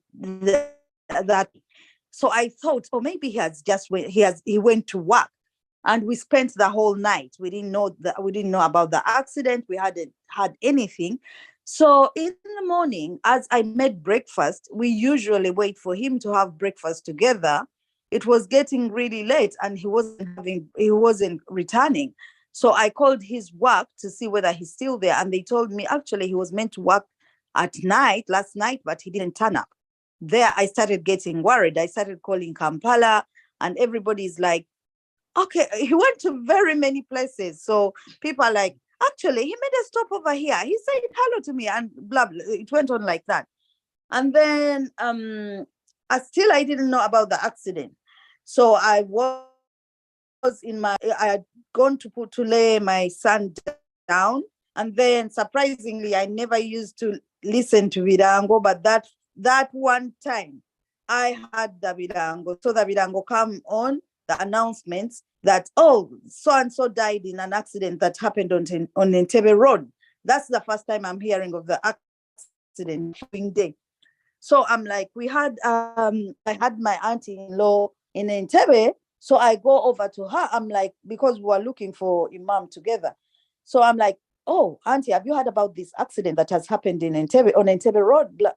And she's like, yeah, I did actually, but I don't know. And then from there, they started looking.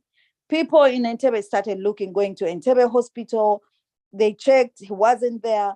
People in Kampala now are alerted. The aunties, the uncles are all looking, and they're not really getting him until his uncle, my uncle-in-law, and one of the cousins went to Mulago Hospital, and they told them, if you're talking about that accident, there were only 2 men who had survived and one has just died. But that's the body there. If you can check, maybe he's the one. If he's not among those ones, then you just go and check the mortuary. So obviously it was traumatizing for the people who are looking around. They're not getting back to me. And at this point, I'm like, I can't stay in Kampala. I can't stay in Entebbe. I'm not getting any information. People are not getting back to me, obviously, because they didn't have any news to give me. So I also bored to go to Kampala. And as they were still looking, actually they got out of they went to the mortuary, and then they came out. They said, you know what? One of the cousins said, I'm not really satisfied. Let's go back and check with those people that got accidents. And Imam wasn't identifiable by the face. So they had to look a face and toes. They identified him by his toes, because that was was so swollen and all that. So anyway, so now I get to know about, they called me. Actually, did they even call me? No. So I reached his uncle's home, and one of the children there said, oh, Mama Habibu Ngachitalo. So I'm like thinking, okay, has he passed on now? Then he's like, no, actually he hasn't passed on. He's critical, but he's in Mulago Hospital. They found him, and then we took it from there. But for that entire month, Imam can't recall anything. He was, as the doctor said, he was in a coma, but he was communicating to us. So we thought, okay, he had come around. But then they said, no, that's another type of coma where they are not aware of anything that has happened to them. We think they are normal. And at this point, we were really just overfeeding him, because whenever he was asking for something to eat, we were just giving him food. Like, can I have something to eat? We gave him food. Can I have something to drink? But we were actually overfeeding him until the doctor came and realized that, oh, what you're doing is actually not right. And they had to put a chart for us for him to be fed at particular times. How are you feeling? How are you feeling at this all this time now, Sawia? To be honest, when you saw him with that sort of disfigured face. To be honest, I think, to be really, really honest, I thought I had lost him. I didn't have any hope, and I didn't have any hope. Yes, I was strong. I was a mother to a 6-month-old baby. But thank God I had the support of my mom. My mom kept me strong as well. And yeah, but I didn't have any hope. I thought I didn't see him recovering. How long did it take for him to get discharged from hospital? It took him a month in hospital. He was discharged.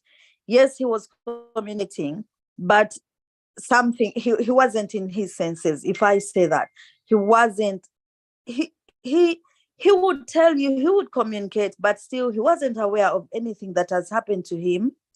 Even though we kept on saying the accident, even though he kept on saying the pictures and all that, up to this day, he has no record of anything. Even like, I can't say even 6 months after that, he has no recollection of things like anything.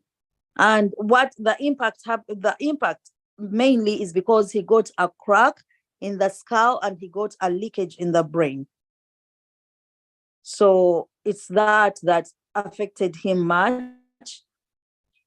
Yeah. But to imagine that Allah now gets him out, and then, you know, he comes to Europe 20 years later, and we are still here comfortably and being able to share these experiences. I think Alhamdulillah. And like I said, I'm talking through this experience, but I'm also talking about my mother-in-law being so dramatic. She's affected, but the way she's affected, it came across as being very dramatic. We are talking about how dramatic? Because we are talking about, as soon as she got the phone call that Imam is missing, she told the people around at her place, okay, now I think Imam is dead. Get me something to hold my, like, to tie, like the Ghanaians do, my waist, yes. to tie my waist. Make sure you cook food earlier so that people eat. Arrange the sitting room so that the mite is coming anytime, so people are on full tummy, and that's what she was doing. So we can laugh about it now. Yeah, we can laugh. Yes. I mean, even when Imam was still in hospital, there were moments where we really started laughing, because my mother-in-law, alhamdulillah, she's got a very good sense of humor. So as she was traumatized, but at the same time, she was entertaining us through her being traumatized. Like, she's talking to people, but the way she's talking to people, and alhamdulillah, we got through the situation. Allahumma ameen. Well, Allah has does his things his ways. So definitely I wasn't wrong in thinking that was one of the lowest moments. But Sawia, that was about your husband. But you personally then, what was your lowest moment? What's been your lowest moment, and how did you manage to pick yourself up? Since we are talking about picking up the pieces. I think my lowest moment is the death of my mom. Yes. I think that was my lowest moment. There are two. The death of my brother that I came after, not even his death. Me realizing he's ill with a terminal illness. I think I was talking about it recently. I think it broke my heart, and it was one of the lowest moments of my life. And then the death of my mom. Yes, my mom was ill for a very, very long time. Nothing ever prepares you for death. But that was also a very low moment. And I think I was going through, slipping away into depression, but I think I was so aware. And alhamdulillah, Allah steered me closer to him. Like, I became, my iman just started getting, I started getting closer, because whenever I felt pain, because it's very, very painful. So whenever I felt that pain, I had to do zikr, because at this point, nothing would make me better. No one knew. No one would make me better. But whenever I recited, whenever I did my zikr, I felt like I became stronger and stronger. Yeah. Barakallahu fikum. Thank you very much, Sawia and Imam there in London. Time is 1 minute to 10 o'clock. Oh my God, and time can fly when things get interesting. The program is Come Let's Talk with me, Kassim Kayira. Just to remind you that we are live on 75 W Radio, live on Ummah Connected on Facebook, on Zoom, and on YouTube. And if you miss any bit of this program or any other programs that we've done before, you can just go online, just type in "Come, let's talk with Kassim Kayira," and you'll be able to find the message. Well, I'll take 2 or 3 more people before we end the program. Hajat Naima Kayira, I see you there. You always, well, want me to kill me that you'd rather I let other people speak. But, well, this being the public forum that it is, definitely there is no harm. I come to you. Assalamu alaikum wa rahmatullahi wa barakatuh. Lowest moment and probably how you've managed to recover from that. How are you, my dear? Walaikum salam wa rahmatullahi wa barakatuh. I was just enjoying people's testimonies as usual. Interesting how people manage to come out of difficult times. I have also experienced difficult times. I remember the death of my dad. I thought that was difficult. Then the death of mom came. I remember taking time off as well to mourn. So I left work for some time as well. And actually, whilst recovering, I remember that one day we were just driving home, and then I received a call about Waswa called in and said, "Mama, we're having police coming." So this is obviously in Uganda. No one, I haven't heard from you. I think it was the whole day. Someone said you'd been to the, oh no, I saw pictures of you on the floor in the hospital. I just thought it was, it was your usual Katemba. So you were there kneeling on the patient's chairs, taking photos, saying you have temperature. So I said, okay, you will come out of it anyway. And then we were trying to check on you. I think there was no response. Then all of a sudden I get a call from Waswa. Waswa is telling me, "Oh, Mama, we have police coming." I said, "I tell what has happened." Mbu Tawida has been to school saying she hasn't eaten since last night. There's no food and she's worried that dad is dying in the hospital. Kwegamba. I was still in that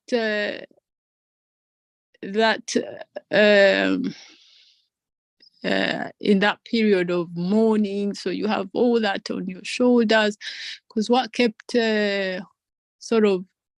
what made me sad was the fact that I had just left mom. She was okay. And I was saying, let me come, make some money, and then buy the equipment, so the stuff that she needs. And then let me go and sit at least for 2 months and nurse her until she gets better. And then just before we travel, we get the news. So I'm still obviously in that state of shock. And then I'm here getting calls about my children and then my husband, and then the fact that no one can go because the children said Papa has Ebola. Papa has Ebola, no one can come, auntie can't come, they've refused, we are alone. Like I imagined children on their own, and the services are saying they can't. So the hospital is saying there's a chance of children having been infected by Ebola. And then you know Ebola within about 2 hours, you're dead. I remember crying in the car, and the driver couldn't take it anymore. He parked at the side of the road, and he just left. He went out of the car and just gave me that moment just to release. I think I cried, but I don't think I'd cried that hard, because you know when you're not there, you can't do anything. So I'm texting people here in UK. I texted your brother. He's not answering. I've left messages. No one is. Hey, I'm saying, what's going on? So I'm actually worried that now these kids are on their own. Having worked in the same organization, and then I'm just thinking they will come and take them. So why is this one saying that she hasn't eaten?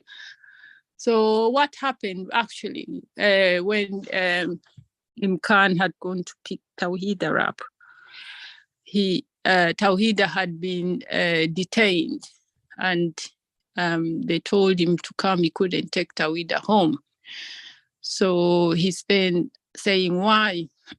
He was quite sharp. He said, why? I asked him. So he said, oh, Tawhida here. He's saying that dad is in hospital. She's so worried. So you guys have been on your own and you haven't eaten food since yesterday. I said, no, actually I cooked spaghetti. So Tawhida is so picky. She decided not to eat, but there is food, and our dad just went this morning. So it's not that we didn't spend a night without anyone. So that quite helped a bit. So they released Tawhida. Otherwise they were holding on to her. So to cut the whole story short, my morning was sort of shortened by that scenario. I had to book her because I went the next day to the Emirates, and they said, I want to get the next flight today. Like that was the next morning. I said, I'm traveling today. I need to go. So I'm talking to their auntie saying, actually, I've rung social services. They're telling me I can't go. I can't risk. I'm also scared. Oh my God. I said, well, I'm going. If I'm dying with my children, I'll go. So I got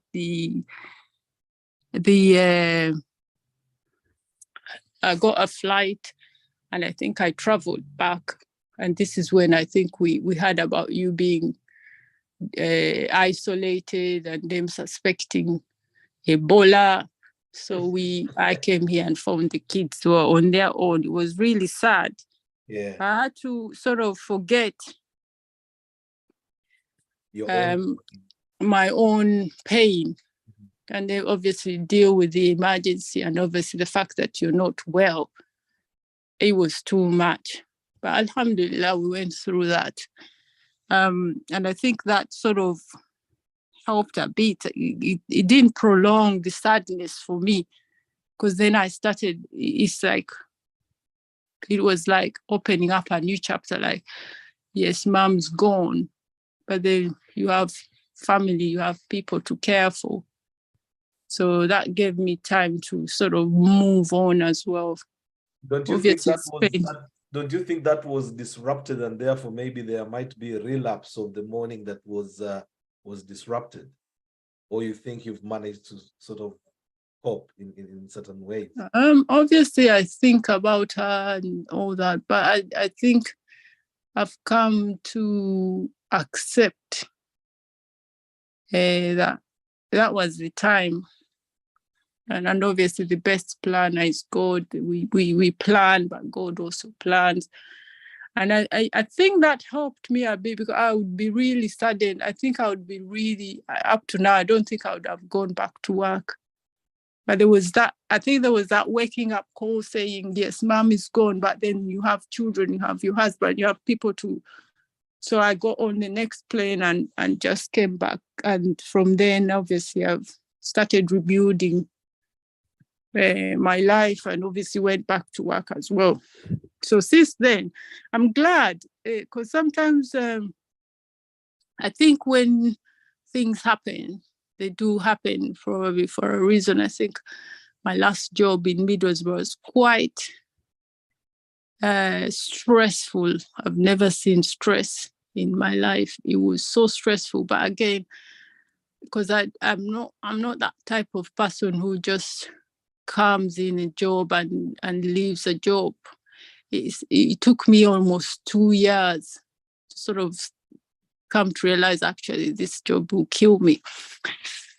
And then I've come back. And during that time when I was in Uganda, the second time I went, I got a job interview over the phone, and they said, would you mind joining us? And that's Newcastle. And although it's the same sort of a job, I think I found it more relaxing. I think it's helped a lot. It's nowhere near Middlesbrough at all. I think that's also helped the sort of the team I'm working with, the manager. So no one's stressing you. If you've not done anything, it's okay as long as you get it done. No one is on you. Whereas in Middlesbrough, it was like you being put on on a list. So if your name would come up, you've not done this, da, da, da. So that would sort of also stress you out. But here it's quite laid back. From my experience, it's quite laid back. So it's helped me as well. So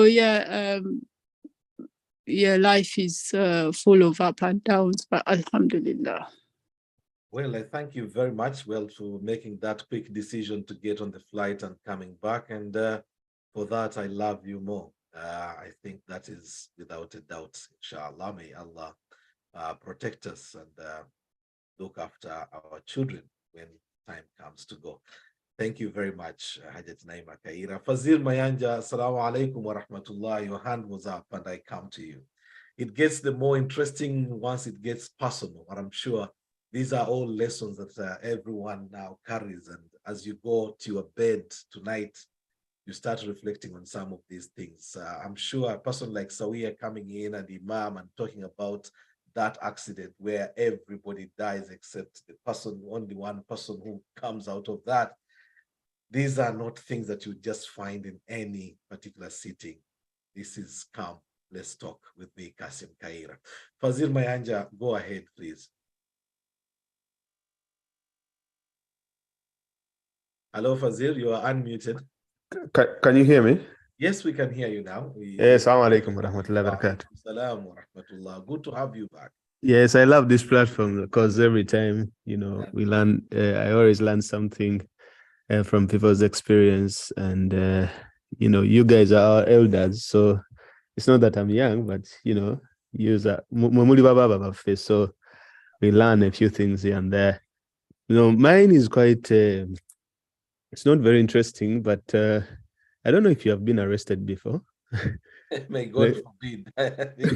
You have never been arrested, yeah? Well, no, the circumstances of arrest, I think, are sort of the what you would call normal arrest. So we ended up in South Sudan, and the commander just comes and because he's in competition with another commander who you are supposed to meet, he arrests you and puts you in a container, and we were locked up in a container where there was no door on the container. They just put us through the top, dropped us inside, and we were there sweating life and death until the commander came and came to get us out. So that's the closest I got to an arrest. That's the closest you got. Very interesting. But for me, now for people who know me, like I was more of a political kind of person, a political guy for the past, for all my life, I was very interested in politics and stuff. Even while I was still at university, I would be engaged in students' leadership and things like that, and learning how, politics works and stuff like that in Uganda. But then things got at the height, I think, around, this recent wave that happened. And I was very... Well, now I remember when we were making a lot of noise about, is that your arrest at the airport? Okay, go ahead, please. Let me not spoil. Let me not provide a spoiler to the people listening. That is one of my lowest moments in my life. Ever since, I've never even spoken about it, except for really, really close people and, people who have come out in my inbox to ask me, blah, blah, blah. But anyway, but for some reason, this thing that you have whenever you're going to have some sort of trouble, something tells you that, hey, you're going to be arrested, man. And I always had it in my heart that I was going to be detained either at the airport or they will come out for me at home and take me into custody or something like that. So but what happened?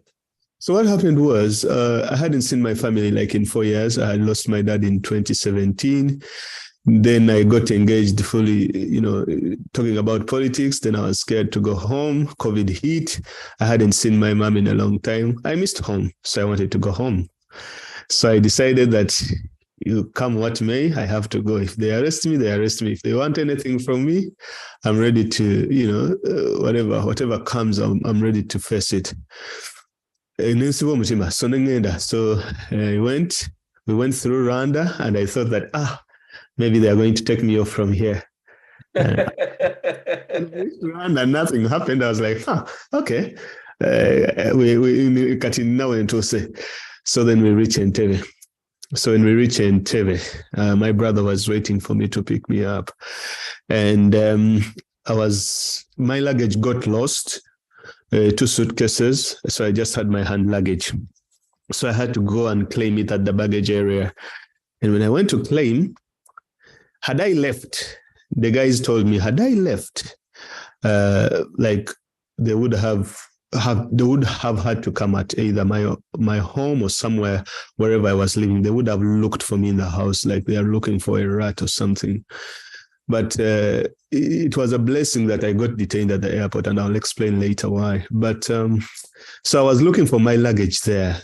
So while I was looking for the luggage, I see a guy holding a cell phone and talking on the phone and eyeing me, looking at me while he speaks on the phone. He looks at me, he speaks on the phone, he looks at me. I just knew that Kawedem. I was like, I think that's it. A very unintelligent intelligence officer. Because that, if you could see that, then how intelligent was he? Yeah, because like I had first immigration. Yeah. I had first immigration and I was through. And then all of a sudden, I think the system alerted them that this guy you've been waiting for is here. So when it flagged me, so they came rushing because they told me they were waiting for me on 3 aircrafts, but nothing was standing up. So some of them had even left, gone home because the flight had landed at around 3:30 a.m. So the guy comes, he looks at me, I look at him, we have this sort of eye contact. He comes, he's like, hey, can I have a look at your passport? I hand him my passport, he reads the names, and that's it. So he's like, can you come with me? I just send my brother a message. I'm like, hey man, I think these guys have detained me. So they put me into their detaining center there at the airport. And I just didn't know, but the good thing that I had done is... was it rough? Was it rough, or was it just a smooth? It wasn't rough because, you see, it was my lowest moment, but there's so many things I learned in life that, especially if you cooperate with them, like if you do not try to fight, don't try to cause a scene and stuff like that, it will be cool. Okay. And also you learn how to, use a few tricks up your sleeve. Like, you befriend them, you talk to them, you be friendly and stuff like that. And they will also open up. So that's what happened. They take me into custody because I was in custody for around 16 hours or something like that, or something. Because by the time people knew, it was towards the end of it.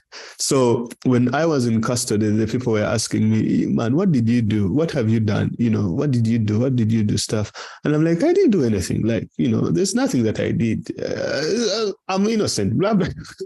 And the funny is that the officers didn't even know who I was, which was interesting because I had ceased doing most of the political stuff for like a long time, like after COVID, because I went back to work. Because during COVID, we were not working, we were in the house at home, we had all the time and the internet and free data, so you could do whatever you wanted.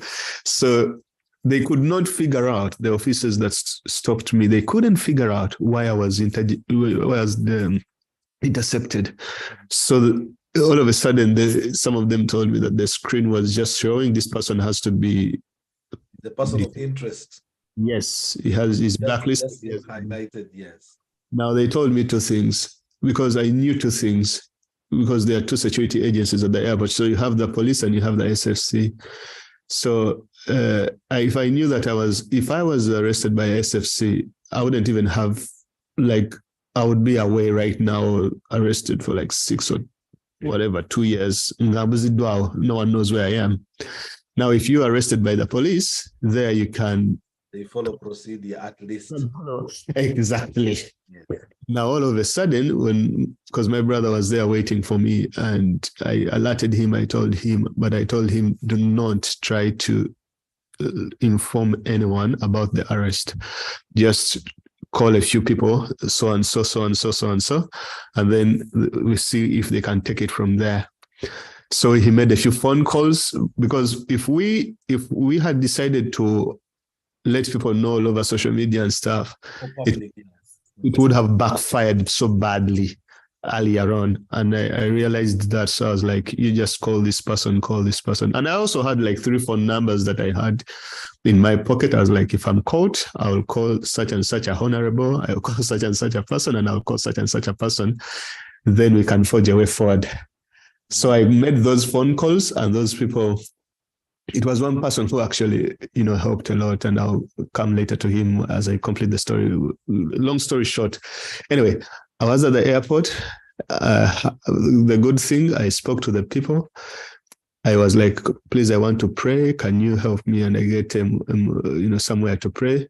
They were literally following me around. Whenever I go to the toilet, you go with them, and you make your wudu, you come, you pray. It was a bit traumatizing, but I was okay with it, because the only thing I could do, definitely, I just said that, oh Allah, it's only you who can get me out of this situation. No one at all. These people are meant to create harm to me. It's because you have willed it. If they're not going to create any harm to me, it's because you have willed it also. So I have all trust in you. So all of a sudden, the guys that had called me, I talked to them calmly. We actually even became friends. And these are policemen, which is very interesting. And that's why I didn't want to talk about it in public, because most people would be like, oh, this and this, and, well, yeah, and all that kind of stuff, because I didn't have time for that anyway. But long story short, I was given a police bond later on in the night at around 9 or 10 p.m. or something. So they gave me a police bond. They confiscated my passport. They confiscated my phones. Everything was taken away. So literally, I was in Uganda without a single penny. I was penniless, man. I was very broke. You go to Uganda, people are asking you for money. I literally had to think. You're coming. Yeah. All of a sudden, I looked around and I was like, how am I going to get my passport back? If I don't get my passport back, and if I don't go back to England on time, to UK on time, my rent is going to accrue. My parking slot at the airport is going to be affected, and all this kind of. So it's like a chain of things, yeah. So I was like, maybe it's time to make phone calls to see. Like someone who had been a wee bit critical about the government and stuff like that. So I had to reach out to, some Muslim legislators there who, to pull a few strings here and there to see what works. So I pulled a few strings. Long story short, this person connects me to someone high in a very high office who was on my case. And I had to go and meet this person in his office and talk to them. I'm like, look, man, I'm not into this stuff anymore. I just want my stuff back. I just want to enjoy my country. I just want to be back to Uganda and stuff like that. At least I had to act like, you have to calm down. Because Sheikh Kassim, what I realized is, okay, people can say people can have different perceptions about power, but some people have power. God gave them power in this world. That I'm not trying to threaten people or whatever, but to my experience, we all have our breaking points. We all have our limits. And I think for me, I was tested to the limit, to the extent that I was like, I'm done. You get it? So I gave this person my word that, look, you won't even see me into this stuff anymore, because the inconvenience I've gotten and stuff like that, I'm done. I don't even want any of this at all. Yes. You get it? Because I was literally inconvenienced. No, and definitely. For the past 4 years away, you've come in for family, and then. Oh, now the worst part was my family. I haven't seen my mom in 4 years, right? And they were all in tears crying. I was like, man, I'm causing all these people to cry. All the neighbors, everyone knew. People were calling because we had hid it from my mom because she's elderly, maybe she could even get a pressure and, like high blood pressure, and maybe she could fall and die or something. So people had kept it away from her. And then like friends who have children abroad, like, you have a son, so a neighbor who has a son living in the UK or somewhere, calls this neighbor at home, and then this neighbor at home comes home to, for condolences, to say ngachitalo and stuff like that. And then the mom is like, oh, Chitale Chani, Fazil was arrested at the airport. Oh my God. Then it came as so I reached home and everyone was in tears. Everyone was crying. All the young kids, the nieces, the nephews, and everyone is crying. So to me, I was like, you know what? I don't want to make people cry anymore. I don't want to make neighbors cry anymore. I don't want to make and everyone was, even all my, I come from a very big family, about 20 people, 20 siblings, and they are all warning me, please stop, please stop. And I'm like, you know what, guys, it's okay.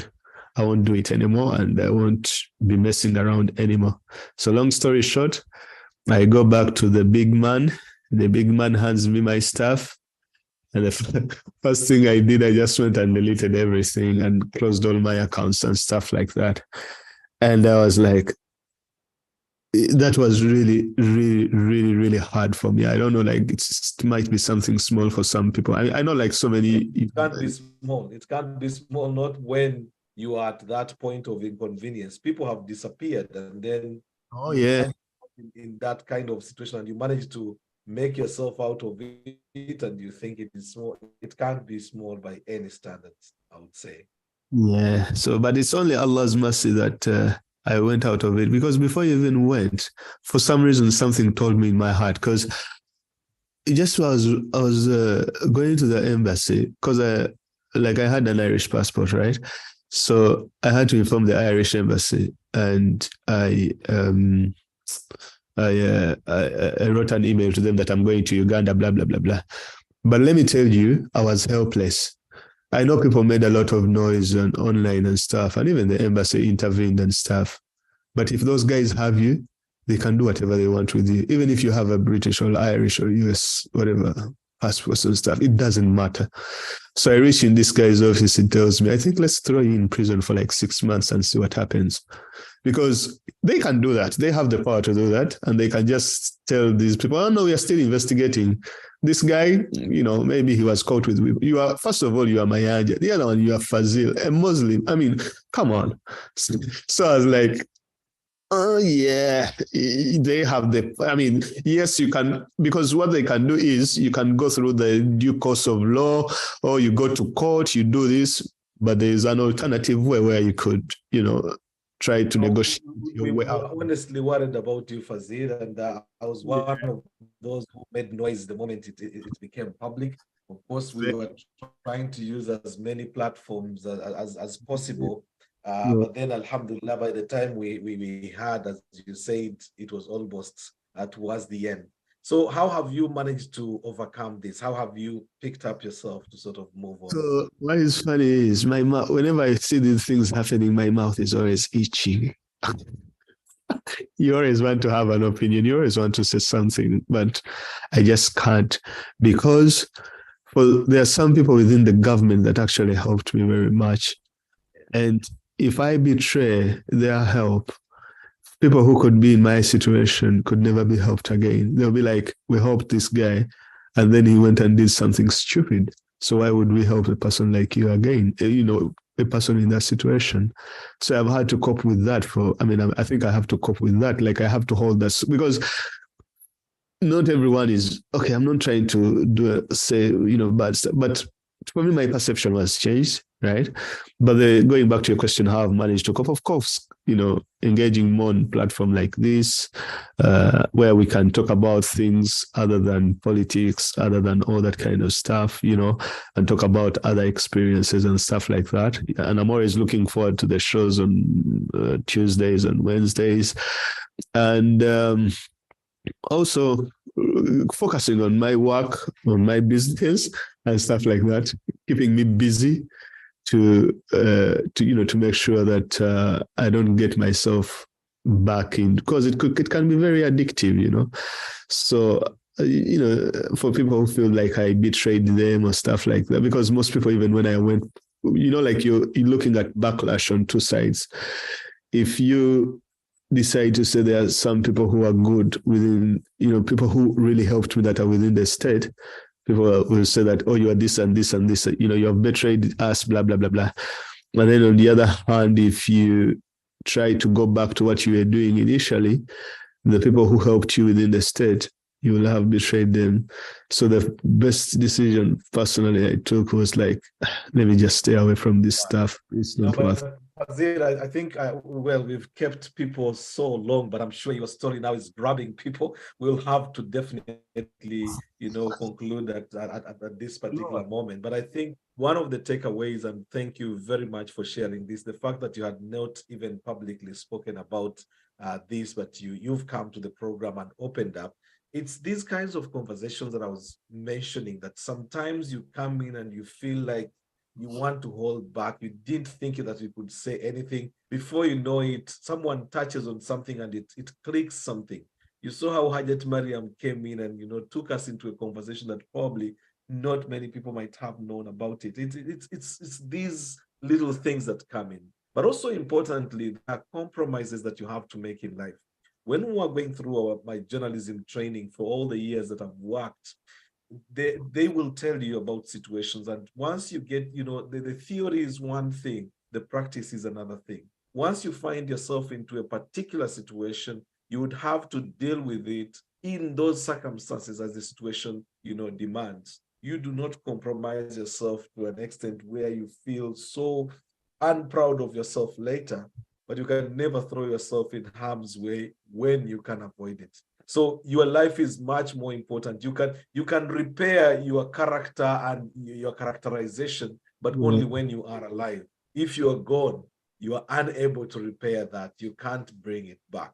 And I think it is very important that in all things that we go through, I think one, faith, but also two, being creative around situations to see what can, sort of help you and get you out of situations. In situations of arrest, for example, kidnaps, there are times that we would find ourselves, like going really deep into very troublesome areas. They would come and steal money, but for you, you should always like have one little place where you can keep some little money that nobody will be able to find except you. And I have that place. So I can't go public about it because that is my place. But one way that we could just get us, undress us and take away everything. But the moment you allow me to stay with something on my body, I will have the money on me. And, they will just a little money, not all the money, but a little money that can get you out of situations. So this was really, really lucky that, alhamdulillah, you managed to get there. And interestingly, in every system, you just go to the Soviet Union during the tough days, you go to Guantanamo Bay with all the difficulties that have been there. There will always be one person that is there for you, one weak link within the system. And these are the people that you must identify immediately. As you get into a difficult situation, see who might be your weak link, a person that you might be able to appeal to that becomes your friend. All the people, look at a person like Semfuka, who was tortured very much in Narufenya and so much. There were people that would still come to him privately and sort of talk to him, but it was because he had managed to show a kind of resilience, but also created a friendship. You listen in, you might be blindfolded, but try to listen to the sounds, make out. There will be this one person, this one guard. Whenever they come to you, they might, kick around, but they'll have a kind of softness to them. Use that to be able now to get into the system and keep yourself alive. You are only as important as being alive, because as a dead person, you are not useful to us or no even to yourself. So you want to stay alive as long as you can. And whatever therefore that means you'll take the means necessary to be able to keep yourself alive for that long. Sorry that we have extended so long. I apologize, but I'm sure this was one very powerful conversation that we can go to sleep very happy and proud of yourselves for what we've been able to achieve tonight. Inshallah, we are back next week. We'll be taking over. Brother Jaden might be coming in to hold fort for me while I am away a little bit, just in the times that it won't be possible. So in case we don't, the program is still here, and inshallah, we should be able to continue having conversations. Remember, if you've missed anything, you can catch back, you can catch up. Just go to facebook.com/75W Radio. Just look for Calm Let's Talk with Kassim Kayira, or go to Ummah Connected on YouTube and just look for Calm Let's Talk with Kassim Kayira. You've been a fantastic group tonight, very powerful stories, and I hope we can't leave being the same way. Thank you very much. I appreciate your time and hope to see you next week. Bi'idhnillah. Assalamu alaikum wa rahmatullahi wa barakatuh. Thank you very much for being part of this big global community conversation. Assalamu alaikum wa rahmatullah.